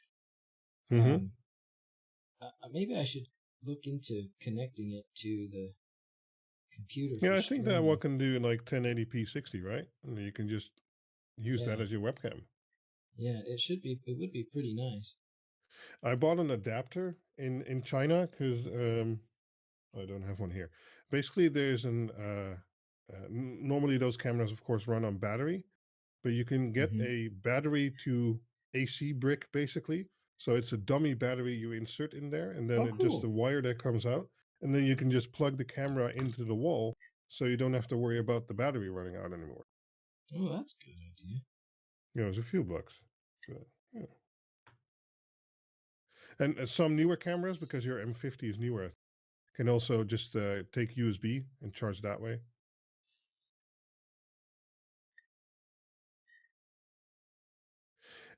Reagan Jacobs, Doc, have you ever knocked anyone out that knows you from this channel? Oh, good question. No. I don't think I have. Trying to Yeah. think. I don't think so. I did have a pretty funny story, which I probably told you guys. We were at a soccer. Our one of my kids was doing a soccer tournament, and we were at this big house with a bunch of people spending the night. It's like not a resort, but it was just a big house, anyways. And Mm-hmm. and I was talking to one of the dads. We were all having dinner, and I was talking to this guy, and he just looked at me and he's like, "Gosh, you sound familiar. How do I know you?" And I'm like, "I don't know. I work at this hospital, you know." And he goes, "Do you make videos on YouTube?" I said, "Oh yeah. Oh, that's where I know you from." That was pretty funny. That was the most random sighting I've had where I was Okay. not like Okay. someplace where I expected to find somebody. I had my first time someone recognized me from my YouTube channel was I was in Rotterdam near a parking garage and a payment terminal. And I was Uh-huh. standing there, and there were two terminals, and the guy next to me was paying for his parking ticket, and I was too. And he turns around to me and he's like, "I know you, but you don't know me, and you don't know what from what." And I was like, "Oh Uh-oh. God, what's going on here?" What did I do? And then he said, "I watch your videos." I'm like, "Ah, okay." Oh, good. That was cool. Yeah. So Will just reminded me, and he posted a link to a 3D printable case that's on Thingiverse. It's designed by someone called Zebau, Zebau. And I started come past my channel or the Discord a few days back too. It's a really nice case to put the Dig Uno into. Oh, cool. So if you have a 3D printer, I have a 3D printer, but I don't do enough of it. So I often just chuck them inside of a little project box I get from AliExpress. But if you have a 3D printer, that box is really cool because it Where's clamps that down link? the I'm gonna wires. click on And it. Will just posted it in the chat. I usually do soap dish. Soap dish. Yeah, this looks good. Oh, nice. Oh, he's got little screws to hold the wires in. Yeah, looks awesome. Okay. I can fire one of these up when we're done. Yep. Sweet. Yeah, that makes all the terminals inside, so it's a bit better to put it somewhere publicly. You know, But it's a really nice case. once you get past the SMD components on this, it's not bad at all. And those aren't Yeah, too bad, but those are the and the anxiety SMDs, for me. you just need to get the hang of those. Once you've done a few of them and you get the do one side and then do the other side, uh, I think it's really easy. But I know it scares people off. I think part of my anxiety for that too is getting the wrong components. I'm afraid I'm going to pick up the wrong resistor or put a resistor I'm Hmm. supposed to put a Yeah, capacitor or something like that. yeah. I basically just leave it in the strip until I need it, and then never have more than one value basically on my soldering pad. So yeah.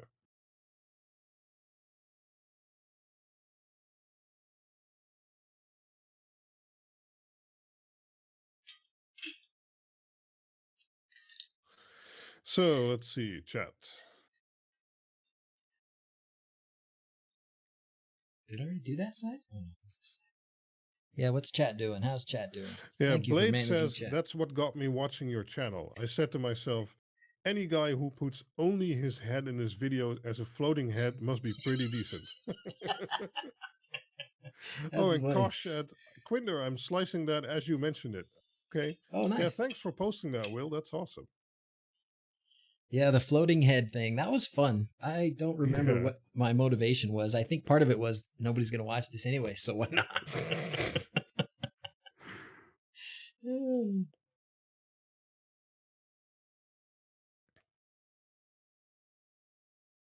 I'm gonna get a glass to drink real quick. I'll be right back. Okay. I will monitor chat for a second.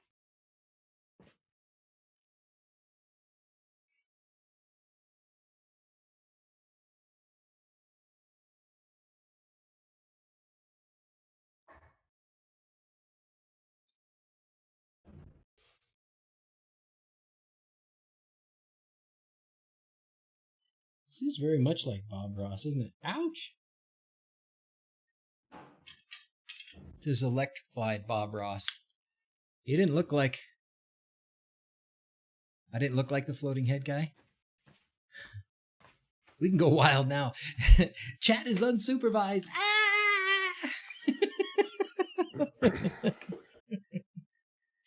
Oh, man.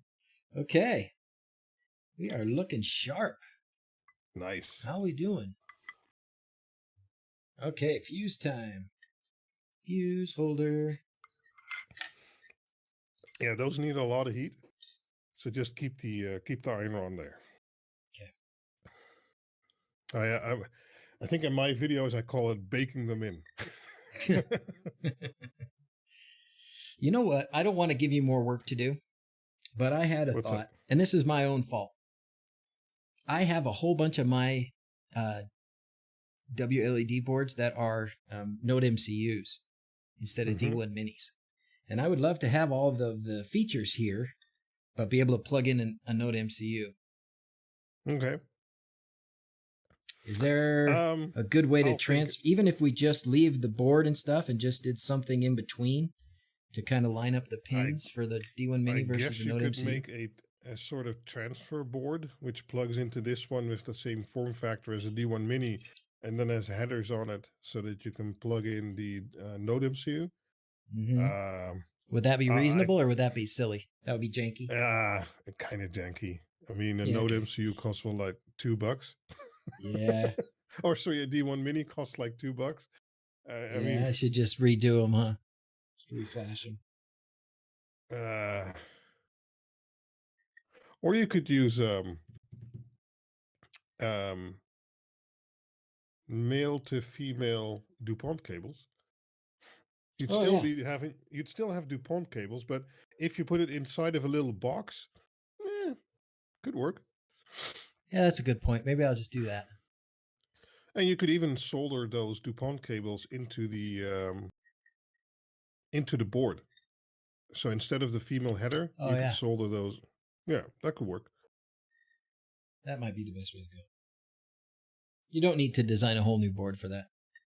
That'd be too much work because I'd have to test it, and the whole board layout as it is meant for power optimization. So, I mean, I rate this board.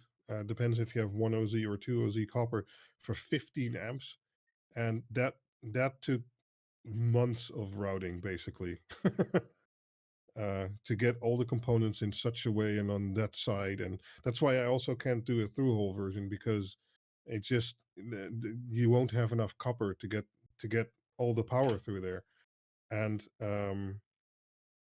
if you only had a board which does 5 amps, for instance, well, that's 25 watt. That's not a lot. So it's a bit of a trade-off in that sense. Oh, I don't think I've showed this yet. I think I've sent you a picture, haven't I? Of a future board I've been working on for digital LEDs. Maybe. I think so. Let me go get it real quick. Share it with us. I'll preview it for the first time. All right, world premiere. We have a world premiere, everybody. Spoilers. I undersized the tracings by a lot, and they exploded. That's funny, Blade.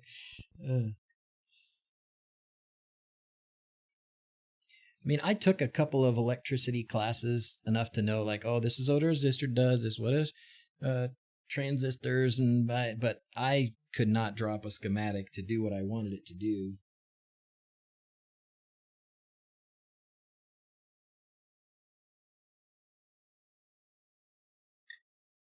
Woo. How many of you guys have a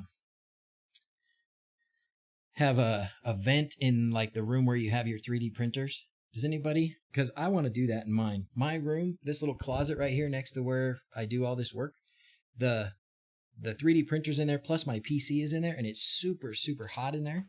And I just want it to vent out, says the guy building the electric bug. Yeah. I know a little bit about electricity. The soldering is killing you, Juke. What's wrong with my soldering? Well, that's okay. So let's show off something. I've showed it off on my Discord before. people on my Discord get all kinds of inside scoops. So when doing LEDs, especially with these boards, and you're doing a lot more, or you want to connect more connectors, and I'm sure you probably did this for the board you installed. What was it, yesterday or the day before? Is Mm-hmm. basically you take the output of the Dig Uno. Oh, let me do it over here. And you take one of those WAGO connectors, and you Okay. connect the plus and the minus, and then it's behind the fuse. But you often need like 2 or 3 Yeah. voltage wires to inject power. So that works. That's definitely the cheapest solution, and that works fine. It's all behind the fuse, so that's okay. But I've been thinking, and I've been talking to Air Cookie, and multi LED output will hopefully come somewhere in 2020. So let me zoom in on that here. Dun dun To dun go dun. along with that, if I can get it focused, there we go. This current Whoa. prototype is the Quinn LED Dig Quad. So Whoa. basically, you have multiple voltage input channels, because most high amperage power supplies have like 2 or 3 terminals. So you could feed all of Uh-huh. those in there. Then there's 2 board fuses, and currently this is spec'd to go up to 50 amps or so. Still needs Jeez. testing and old prototype. And then I have 5 output fuses and 7 positive output terminals and 7 negative output terminals. Oh, trying to keep it in screen. And that way you don't need any external blocks anymore. And if you use up to 5 terminals, those all have an individual fuse. And some fuses have 2 terminals for if it's the same LED strip and stuff like that. And this one also has 4 digital outputs, so you could run 4 digital LED strips individually. Wow. Wow.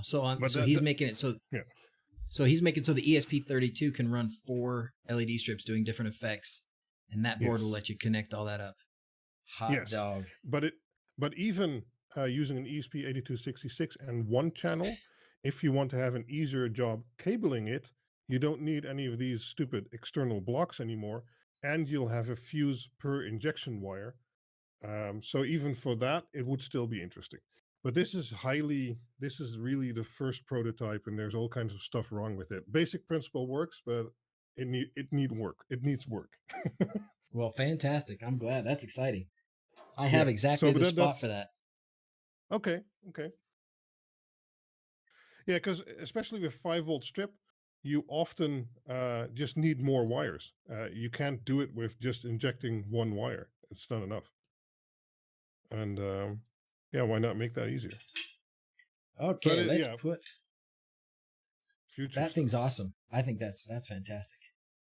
Yeah, it's Let's based on do the okay. design of the Dig Uno. It just expands on it, basically. Here's my big capacitors. Jeff Hammer, Quinn, what gauge wire do you prefer to use? I mostly use 18 gauge because that fits in terminals easily and it's easy to work with. And then I just use enough injection points, because the more injection points you use, the thinner per wire you can go. So basically, if you use one wire, you need like 12 gauge, but if you use 2, you can get away with 2 times 18 or 20 gauge, because the power gets split between those. Also, at some point, it doesn't really matter which gauge wire you use. If you're feeding, for instance, like Doc, 500 LEDs from one side, the wire to the LED strip isn't going to be the limit, it's the LED strip itself. So you can put in 2 gauge wire, but it won't make a difference between 2 gauge and 20 gauge, for instance, because the LED strip can't transfer more anyway. So I like using 18 gauge. And the dock is getting the capacitor in there the right way around. Ah, okay. I've fixed this on the newer board. Those holes on a newer version I'm working on, revision, those holes are slightly spaced apart, so you kind of have to wrangle it in there.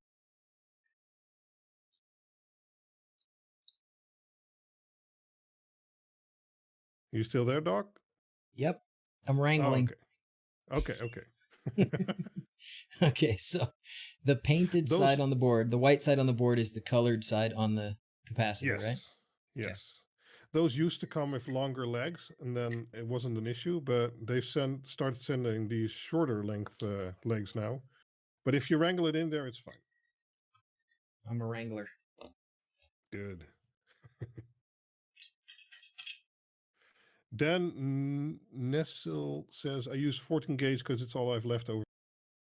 Yeah, that's fine. I mean, the lower gauge is always better. Just at some point, it's not really an advantage anymore by getting a thicker cable. You just need more cables to go to more points on the strip because the strip can't carry more power anyway. So that's why I use 18 gauge most of the time. Yeah, I was really grateful for, I was really happy for the way that Air Cookie, oh, right, somebody subscribed to him and it's blocked, but we're going to do some unicorns for him anyway. But I was really happy the way that Air Cookie made that current limiting setting. You know, it'll limit the brightness based on what you tell it your maximum current is, so I'm not worried. Like if I think with 500 LEDs, if the girls cranked up that strip on white, full bright, it would get hot and it may melt. And so I'm glad that I could put that setting in there and they don't have to ever even know it's there or be able to change it or touch it. So yeah, very true, very true. And then combined with the fuse, you can even make that even if they'd go above the set value, well, the fuse would just pop and stop everything. So yeah, true that. I was catching the end of what Will and Sir Goodenough are saying here. Never say never to the doc. They said his motor wouldn't fit in the bug either. Oh man. I probably will get out and work on the bug this afternoon. I haven't worked on it in a couple of days. I'd like to. Cool. I spent some time yesterday cleaning the garage. I like cleaning the garage. It's like for me, it's just a nice mindless thing to do. And then when I get done, I feel good. I feel like I did something useful. And then it's ready the next time I want to go out and do something, you know? I can get that. Okay, so Jason Griffith says, are you using silicon cables? I do, but that's basically because I bought like 200 meters of 18 gauge silicon wire because I like working better. It's a bit more expensive. There's no real reason to use it because the wire shouldn't get too hot for PVC wire anyway. I just like it better, but wire-wise, it's all about the copper. What's around it doesn't really matter. So, let's see. So somebody's saying, what did I miss something here? Yeah, here's Ronnie says, is it normal that the Wi-Fi chip on the ESP8266 rests on the cable connectors, so you cannot fully plug it into the female headers? No, but I've seen some people getting different headers than I've linked, or maybe the seller sent different ones, I don't know. And then that might be the case, but we can check on doc sample. I think you can insert it fully. This one? What are we talking about? Does the ESP, does it go flush into the female headers basically with no space between it? You can just push it down? Yes. Yeah. So, here it is. It's tight, but yeah. Yeah, this one does fit. You can't really see it there, but there's space. There's space. I could stick this under there. I think, though, what I did before was I used these blue ones.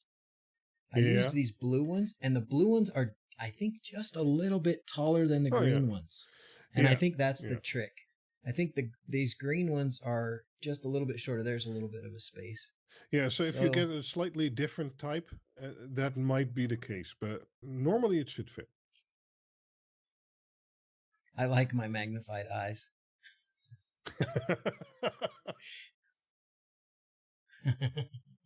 All right. And then positive is the long leg or the short leg on this? I can't remember. Just line up the stripe on the diode again. There should be a stripe on one of the sides. Oh, yeah, there is a stripe. The stripe goes to the white? Yes. Okay, so the long is the positive. Yes. Okay. Sweet.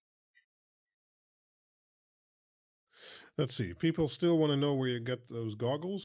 Do you have a link for that? I have a link. If you go to Amazon.com, and then if you go to, I think you can go to /shop/DrZzs. And if you want to keep me afloat here while this whole not working thing is happening, Anytime you want to buy anything on Amazon, go here and click something first. Doesn't even matter if you buy it. Just go here and click. Click on the stuff. Yeah. So this one has, this is not the one I have exactly. This is an updated version. Ooh, let me move this. This is an updated version with a rechargeable battery, which is actually probably a good thing because this takes a couple of AAA batteries and they just don't last very long. Like this, I've probably put 3 or 4 sets of batteries in this. So a rechargeable battery is probably a good idea. But if you don't want the rechargeable battery one, you save a couple bucks and buy the non-rechargeable one. And I try and put a lot of stuff in here, but it doesn't have much. Just a few things that I use from here and there. All the LED stuff. Yeah. Awesome. Yeah, go through his links, guys. Yeah. It really helps us Click a link, click at my links, and then go buy like $1,000 worth of toilet paper. I won't even make fun of you. Nice.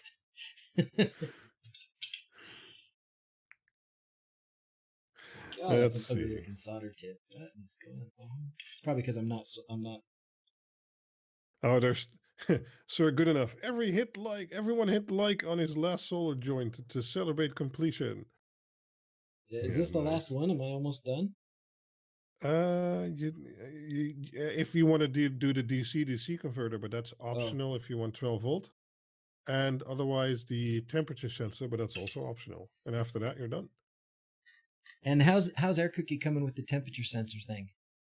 Well, there is a plugin you can insert when you compile WLED yourself, and then it can relay the temperature sensor over MQTT. So that works. But he's making basically a complete sensor framework for in the future, but that's probably still a few months out. I don't know. But that will take a little while. Okay. Now I want Juke.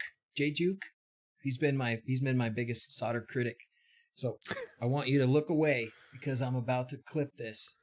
Oh no.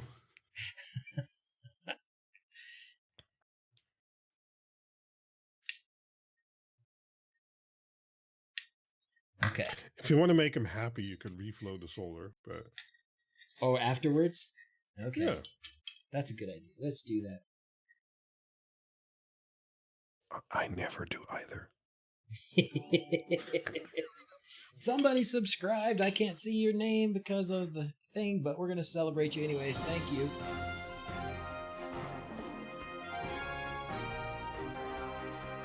Oh, someone's asking, do you have the Ubiquiti UG in your links?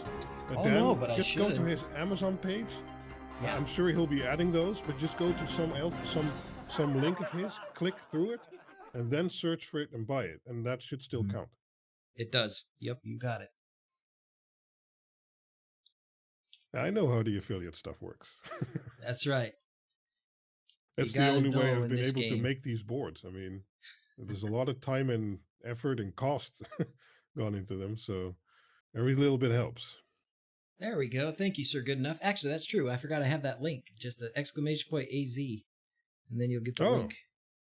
Nice. Okay. How we doing here? Let's see. I got to decide, do I want to do the 12-volt converter or not? Let's do it for completeness sake because I have it here. So this is the 12-volt to 5-volt converter. What's the output current on this? Do you remember what these are? What do you mean output current? The max amperage? Yeah. I wouldn't go above 1 amp. Yeah. I would be happy if they were 1 amp. I think so. They are. Yeah. They should be, right? I'm just thinking about because they're so compact. They've got a lot of other potential uses for being so compact. Okay. And they can actually take up to 40 volt in. So that's really versatile. Yeah. Because I was talking to somebody last night on Discord, and we had a similar situation. I don't know how many of you others have this situation, but the old intercom systems in the houses. I don't know did they do those in the Netherlands? There was a time where they were putting intercoms in everywhere, and nobody uses them. They don't work very well. But what that did was it left in some cases a phone cord, so 4 like 24 gauge wires, or maybe an Ethernet type wire, so you got 8 pairs, And in all of the rooms, usually next to a door, and then it all goes to a central spot. And what we were talking about doing is using that to power Amazon Echo or Google Home, whatever you like to use, as an intercom, because that people actually use. And so I was running a little experiment last night with some old phone wire and a little power supply, and seeing how far I could run 5 volts before it turns into mush. Yeah, 5 volts isn't that much, but if you can pump in like 24, 6. Yeah, but the problem is, if this is only 1 amp, this little guy wouldn't be big enough. It'd have to have something a little bit bigger. If we were going to use 12 volts and then just convert it at the Amazon Echo. Yeah. Okay. Yeah, it could work, but then you might need something a little bit sturdier or higher power. Yeah. Okay, so here you got this all labeled up real nice for us. We got VO, ground, and V1. Yeah, I'm actually pretty happy because I just realized you really didn't ask me anything about component orientation or anything during soldering, so must have been clear enough. You labeled it up so nice. Yeah, you did a great job. Yeah, just when you're soldering that down, just make sure it's not touching the capacitor. There should be just enough space, but...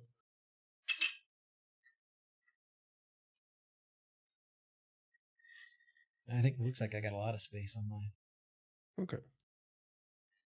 You know what I'm noticing, though? I don't have the jumper for the 12 volt to 5 volt thing. I must have skipped that. Oh, yep, I did. Here it is sitting here. Whoops. Well, I'll solder this and then I'll put that one. The 12 volt to 5 volt thing is got dropped off.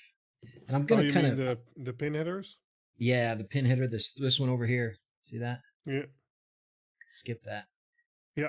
Got distracted. Solid Big surprise. Oh, that went right over you. Well, we haven't had a lot of squirrels yet. No, we haven't. We've been very focused. Yeah.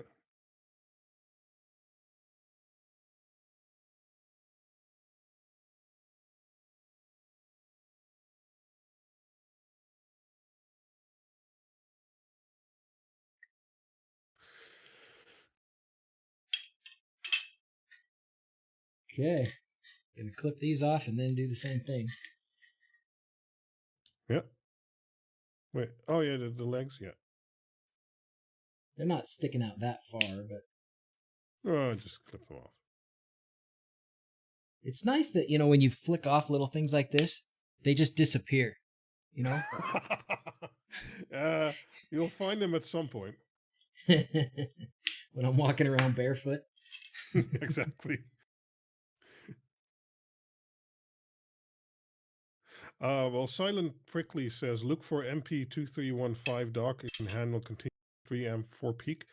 A lot of those specs given for those DC converters will say 3 amp, but that is only when you add a lot of cooling, including forced air and heat sinks and stuff like that. So that's why I say 1 amp continuous.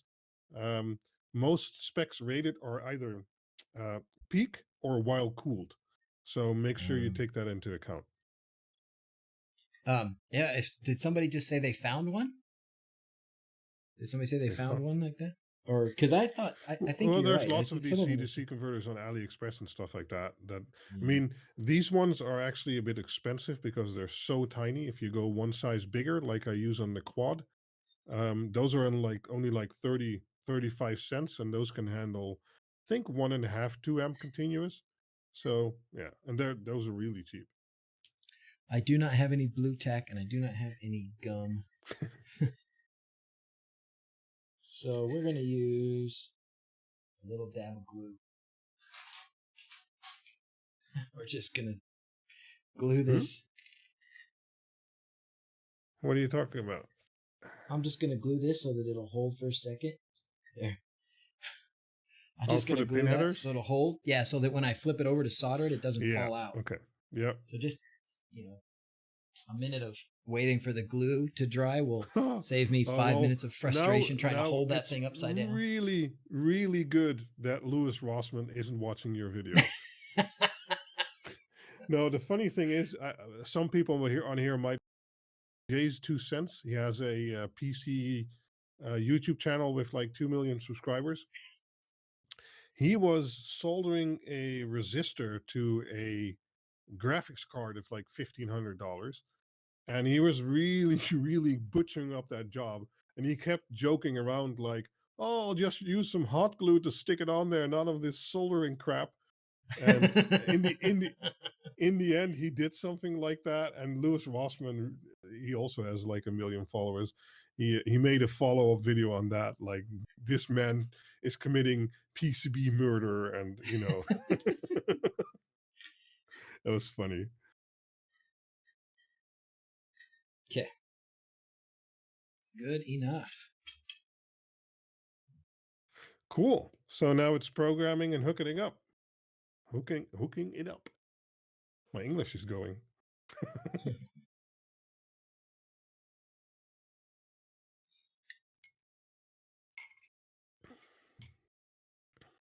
Yeah, so for the next year, all social gatherings will be like this. That's right. And we're all going to be winners. I'm gonna go ahead and put the temperature sensor on this, and then Sure. maybe we can just go ahead and compile with that add-on. If you know how to do that, you can walk me through that. I haven't done that before. I haven't done it myself, but it's pretty simple. It's just one file, I believe, you need to include, and that's it. Or you could do that maybe in another stream. I don't know, because we've already been streaming for 2 hours. So Have maybe we we really? just, yeah, Jeez, maybe we okay. just want to make the LEDs blink and Let's make the LEDs blink and get on with it. Okay, pull that back out. All right. So there it is. Bum, bum, bum, bum. Let's switch cameras for a second. It's still hot in my hand. And by the way, Kenneth, your comment about holding one end and soldering the others, I did not miss that. And I'm watching you. He's trying to get me to burn my fingers. Okay. So now we can turn this guy off. Oh, that bright. Nice. That light is really bright. Okay. And then here we are. Bum, bum, bum, bum. Looking beautiful. I guess I need a fuse in there. It's not going to work very well without a fuse. Nope. And you need to flash it, but. Yep, we'll do that too. Just had that fuse. Where'd it go? There it is. Okay. You need to set. You have jumpers. For what? Oh, to. You need to set it to 5 volt and GPO2. Oh yeah. Yeah. Yep. And you flash the D1 Mini while it's not on. Right. I'll take it off the board and flash away. Yes.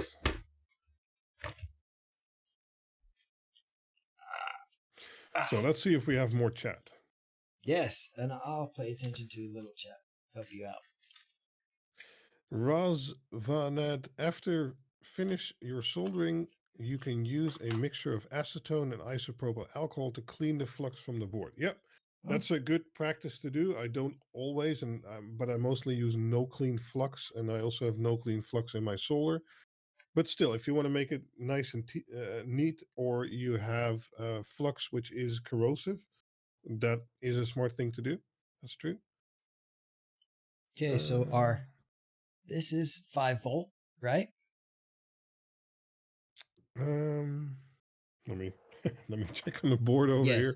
It says 5 volts under there, and the 12 volt pin is empty. Yeah, so correct. 5 volts to the right if you're looking at the input terminal. Yeah. Okay, and then I want this jumper on GPIO2 for WLED, correct? Yes. Can I show you something else I've been experimenting with on this board? I found these. I'm going to try and show this. Oh. So instead of having a pin headers there and a jumper, I found these switches which have exactly the same footprint as 3 pin headers. Oh, beautiful. Oh, that's fantastic. So you just flip the switch. Exactly. Now, normally, when would you really need to do that? But because I experiment with it a lot, it makes it a bit easier. But I'm going to test with these if these can allow enough power through. Oh, I'm really blurry. You're making me feel like my eyes are going out. Too much time under the microscope. Yeah, but I'm going to test if these can allow enough power through. I think so. And then I'll probably list them as an alternative on the hardware guide. So All right, that's fine. No, I I'm managed to trying lose to all my follow the USB chat, but I'm cables. not sure what's going on. That's okay. Make sure you get that invoice for the really nice 4K curved monitor. Not sure what that's about. Did you go on there and buy a nice 4K monitor for me? I mean, for you buy yourself a 4K monitor. Oh, that would be good. Some good commission. Nice. Non-clean flux is a little bit sticky. Sticky? Yeah, it's okay for me. You have a buck converter in there. You can use more volts. Are we talking about the running it through the wall thing? Yeah. Depends on what the buck converter can handle, but yeah.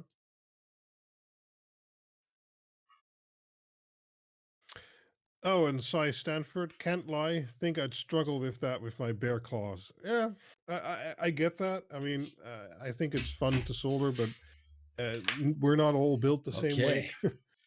So that's Next part week's of the project reason is a why I'm home also doing distillery. Love it. pre-assembled stuff. All right. Will needs to go. I'm Okay, sorry, I Will, will not thanks see for it being power here. up. Good luck, guys, and DrZzs and Quinder. Thanks for time. Thank you for If it being here, Will. Thanks, Will. Thanks for helping chat. And if it blows up, we will let you know. Oh, your voice dropped off. Not sure if It it's did? on stream or not. Yeah. Hello? Yeah, No? I can still hear you, but Okay. sometimes it drops away. Uh-oh. Let me know But if I it's don't know still if it's happening. also on the stream or just for me. So Okay. If it blows up, it's Will's fault. Stream is a bit choppy. Nice. I'm wondering if there isn't a bunch of kids downstairs streaming a bunch of stuff right now, too. All right. So we've got, put this down here for now. We've got our D1 Mini here hooked up. No big deal. Okay, they're saying stream is okay, so. Stream's okay. Okay, good. And then I bumped the microphone and probably broke everybody's eardrums. All right, we're going to go to... I've tried the Tasmatizer. I'm going to go with the ESP home flasher. I use the ESP home flasher. I like. Yeah. COM port, browse. Yeah, my audio is running through Discord, and I'm hearing the dock through Discord too. So it might be just Discord, but yeah. Well, could be. Okay, and then just the regular old 9.1, 8266. Yeah, just the normal ESP8266. You don't need a special pin for that. A special pin for that. The only reason there's a special pin, there's an ESP32 GPIO16. That one you need for if you're running the ESP32 on there. But normally for an ESP8266, you can just flash the normal binary. Beautiful. Beautiful. Yeah, I got confused by that. And then I tried to use the one that it said pin 4 GPIO4 or something. I think Yeah. it's on the wiki to change that because I think that's wrong. Not sure. Sam says by the time it took to solder that, I disassembled, cleaned, and reassembled my server. That's why. Nice. Hey, that saved me like $15 soldering that myself. True. He's the only doctor we trust. Well, thank you for trusting. Okay, flash complete. Now we're going to go here and do... How many LEDs on ESP8266? Well, it actually currently doesn't matter if you're running an ESP8266 or an ESP32 on there. And I try to stick around 500 as the max, because with 500, you still get about 60 frames a second. And for instance, with 1,000, you only get 30 frames a second. So certain effects and transitions and other stuff will start to look a lot choppier. Oh, well, someone asked ESP32 better than ESP8266. Well, what I just said. You know, I haven't tried to do an ESP32 again with WLED. The first time I tried it, it was having some issues with the pre-compiled one. So I haven't tried it again. Okay, well, it's basically currently it's basically the same.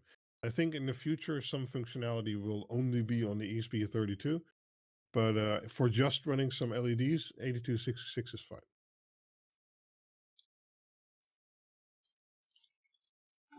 Okay, and I'm not going to do a static IP this time. I usually do for these. I'm just going to leave that all the same. I have 650 LEDs on ESP32. Do I need that much horsepower?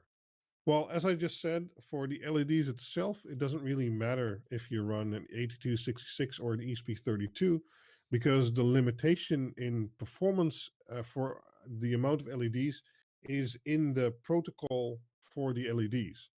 So even though the ESP8266 could feed it faster, the LEDs themselves can't handle it faster.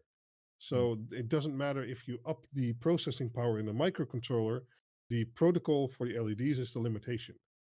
In the future, you'll be able to use multiple outputs, and then you can run like 500, or if you have like 4 outputs for this board, you could run like 2000. That's going to be the big benefit when we go to a board like that, when WLED can have, 4 different strings running different effects at the same time. You're going to have an ESP32 for that. Yes. And so that's when we're going to use ESP32s. Yep. Only 15 more likes to get to 100. That's awesome. Oh. If you haven't liked, sign into your wife's account and come back and then like. Nice. We're going to work the system. 89. All right, here we go. There's 255 people here. Come on, people. You know where to find that button. Whoa, 102. Oh, hey. Yes. Nice. That only took a couple seconds. High fives. Corona high five, everybody. Corona high five. All right, let's see if this thing is going to show up in here. I don't know if it's going to show up as WLED something. Ulrich Joe has been watching before. So the Queen LED Dig Uno is already secretly a Dig Duo, right? Yes. So I designed the Dig Uno and I named it because you can, next to clockless LED strip like WS2812B and WS2815, etc., you can also run clocked LED strip, so SPI based, which has 2 wires, clock and data. Because of that, there is 2 level shifted outputs on a Queen LED Dig Uno. So if you're running clockless LED strip, yes, there are 2 output terminals, and if the software supports it, you can run 2 LED strips individually. So yes, that is very correct. Where would you? Oh, I get, and that's right, because you've got 2 outputs. You got 2 data pin outputs on the front there. Yes. Wow, we jumped to 143 likes. That's the way, guys. That's the way. That is awesome. Now, the only thing I like more than your stream, seeing people wash their hands. Amen. You haven't struggled yet. What the heck? Get more sleep last night, or is this a full moon? I know, Blade, right? I haven't messed up anything yet. Give me time. I'll try real hard to mess up something really bad tomorrow. How'd that be? Okay. Duro says, Quinn, recently had one of your boards stuck on green no matter what I do. And in the WLED app, reflashing the ESP32 fixed it. Any ideas what could have caused it? That's odd. I've had some restarting issues with WLED 9.1. But other than that, I'm not sure. Huh.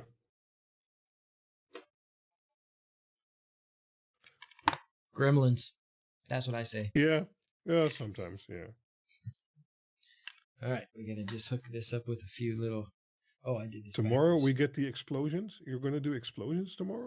I was thinking about it, I was thinking that I've got enough stuff around. We should probably just try and fry some things. I was out in the garage. It's out in the garage, and I even have some old like little drone batteries, And I was thinking I could put that someplace far away from everything and make it blow up. I don't know. See, awesome. We'll see. We'll see how it goes. Okay.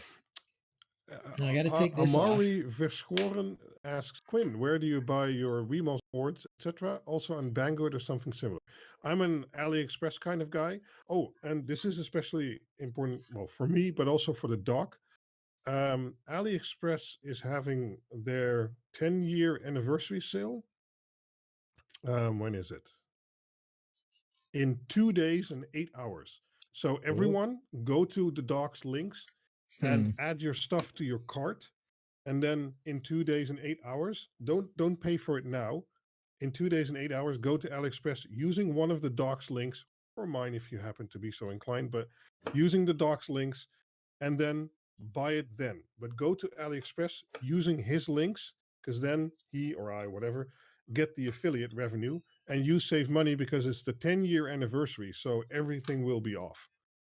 That's awesome. Yeah. Oh man, I'm gonna. That's gonna be a tough one because I'm trying to save money and I'm just gonna end up spending it now. On the anniversary, I spent a bunch of money on the Singles Day. You know, the 11/11 or whatever. I have it in my voice all of a sudden. Okay. Since it's the 10th anniversary, this should be just as good. And if you start Awesome. adding it to your cart now, you get a lot of $2 coupons and stuff like that, and you can use those in a few days when you pay for the stuff. And if you shop around, you can really get some nice discounts. And it doesn't matter if you use my or doc links, just use someone's links. Bling, bling, bling. Okay. Repaste. We're going to do this one because I like it.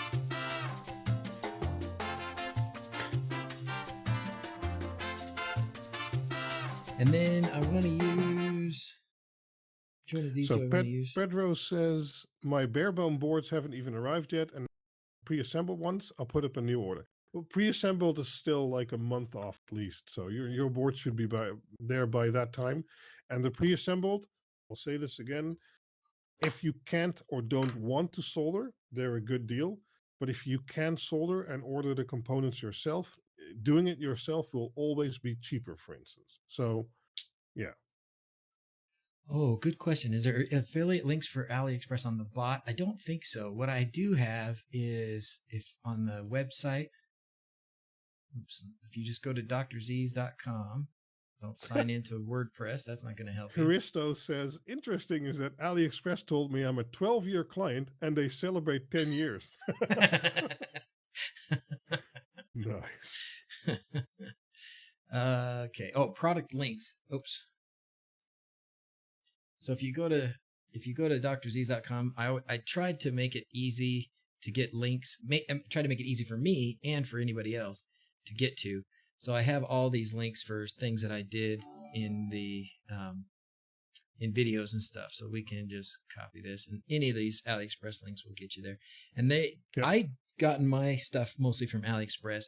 I've had a good deal with Banggood. They've been good to me in the past, and I like Banggood Woody. I like Banggood. I did a video on Banggood. One of the advantages of Banggood often is they have local warehouse. So I was able to get my monitor from like the UK. So I got it like in 3 days and no import tax. So yeah. So do I want L1D or L1C? L1D is for data, L1C is for clock, and in this case, so these you're are probably clockless. probably using WS2812, so that's the L1D. Okay, I will never miss that. Just finished 4 Quinn LED dig boards. Awesome. Hope you like them. it. In the time I did one? I don't think that's what he meant.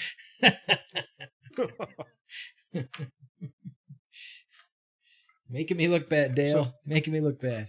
Dan, that's correct. As long as you start at the DrZzs Amazon store and then go to the product and click on one of his products and then search for another one you actually want to buy, he should get the commission. That's right. Yep. And it used to be longer, but it lasts for 24 hours. So even if you click on something now and then, your wife buys a new outfit later today or whatever, it works that way too. So it's nice. It's helpful. Yeah. Very, very good. I like it because it doesn't, it's a great way to do it because it's not pressure from me saying, oh, buy my widgets. It's things you guys are going to buy anyways. That's the whole reason I can do the boards like this, because I spend months of time on these designs and stuff like that. But if someone like buys the components or buys an LED strip to go with it, I don't charge for anything. Well, you have to buy the boards and I get like, I don't know, $1 commission or something like that. But I use all that money to make new boards. So it helps there. But if someone buys like an LED strip and the components and stuff like that, it doesn't cost them anything. and I get a bit of commission, and then I can keep doing this, and it's win-win for everyone, I guess. And So AliExpress yeah. is even happy because they got enough margin built in that they'll Oh yeah. be fine, you know. Yeah, basically, if you don't go through someone's link, they just make extra profit. Yeah, you're just giving it to Amazon or somebody else. Yep. Yeah. Okay, here we go. Let's focus. Here we go. All right, we are hooked up. Now I need a 5-volt power supply, which I do have actually handy. Nice. Will it explode? It may. It certainly may.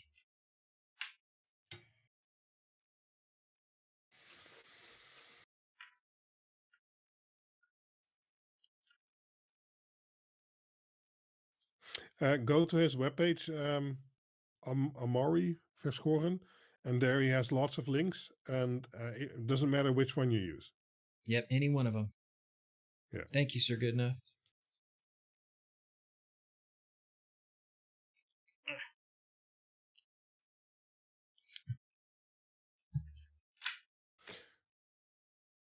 So before the thing explodes, Yes.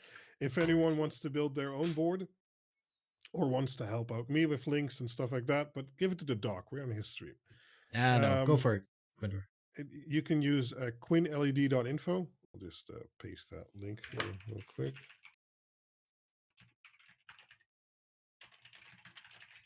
All the guides that you could possibly want. Like, not everybody can have Quindor kind of walk them through building one of these like I can, because he's good to me like that. But everything that you need is on the website. He's done a fantastic job of getting the websites really, really fine-tuned for anybody. Yeah, I try to. Yeah, you've done a great job. Maybe you can make a video on converting a PC power supply to use with LEDs. Well, you can certainly do that, but I just want to put a word of caution there. A PC power supply is fine, but the higher wattage power supply you start using, the more important it is to start using fuses. Mm-hmm. Because you only need a certain amount of wattage. So let's say 100 watts or like 5 amps or something like that to start a fire if there's a short. And a like 300 or 500 or 800 watt power supply is tuned to output that wattage. So if there's a short circuit and it only draws 300 watts, the power supply won't shut off and will cause a fire because it's just doing its job in providing a lot of power. So if you're using a high wattage power supply, use fuses, either in the Quin LED board or using external blocks or whatever. Inline fuses are easy to use. Yeah, exactly. But the higher the wattage of the power supply, if it's like a 50 watt power supply, well, the chance of it creating a fire is very low because there's only 50 watt. But if it's like a 500 watt power supply, use fuses. Can't say it enough. Speaking of use fuses, let's fire this thing up. Awesome. Okay. All right. Here we go. Plugging it in. Oh, Larry V also built 4. Awesome. Will they light up? Oh, perfect. First time, every time. You're got a delay, but it's working. I promise. And then we can go blue. I see the light. Ooh. Awesome. We can go victory. Green. High five again. Yeah, Corona high five. All right. And then we can go. Awesome. I like this PC when you stretch this one out a little bit, and you can get the PC.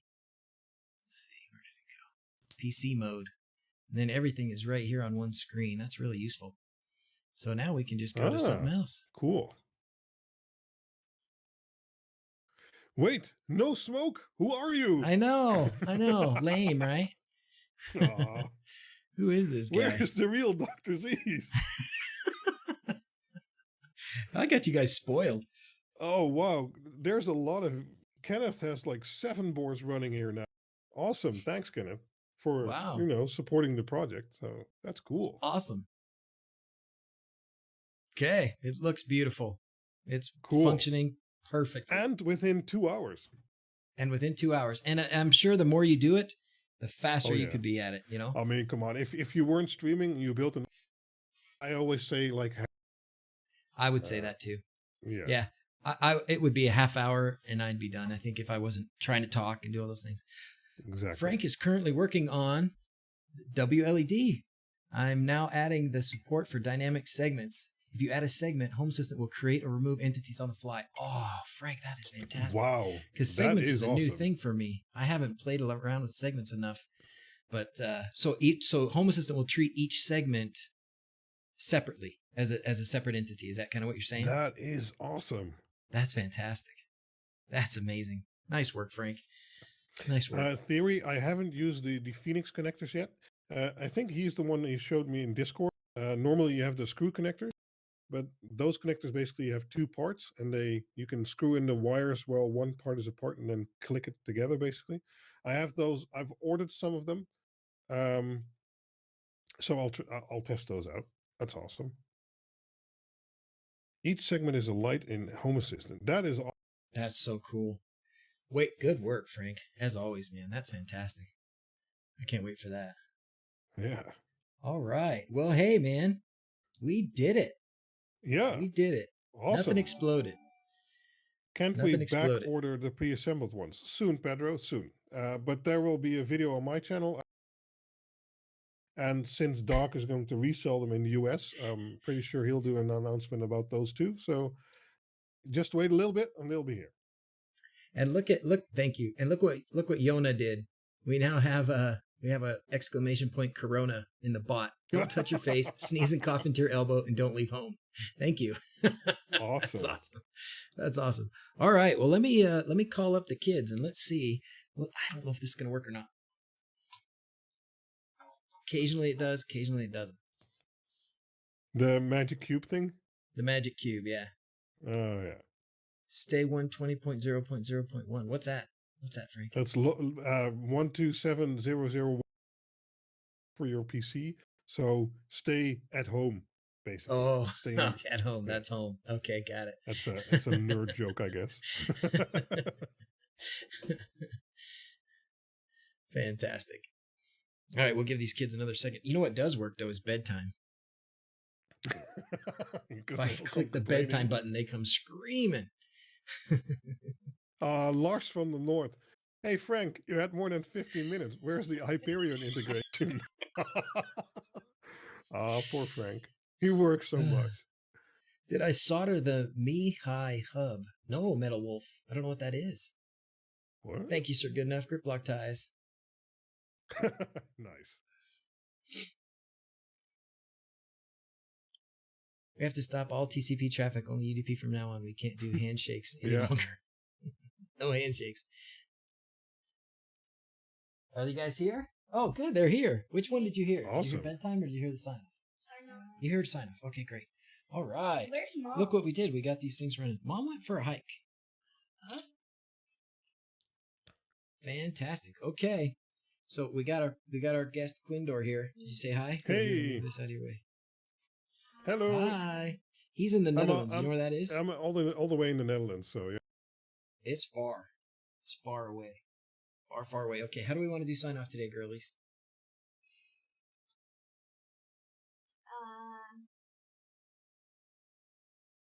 Okay, we're going to do it regular. You ready?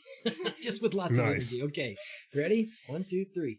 As always, thanks for watching. Till next time. Adios. Thank you, baby. Adios. Adios. Quindor, thanks for being here again, buddy. Always appreciate it.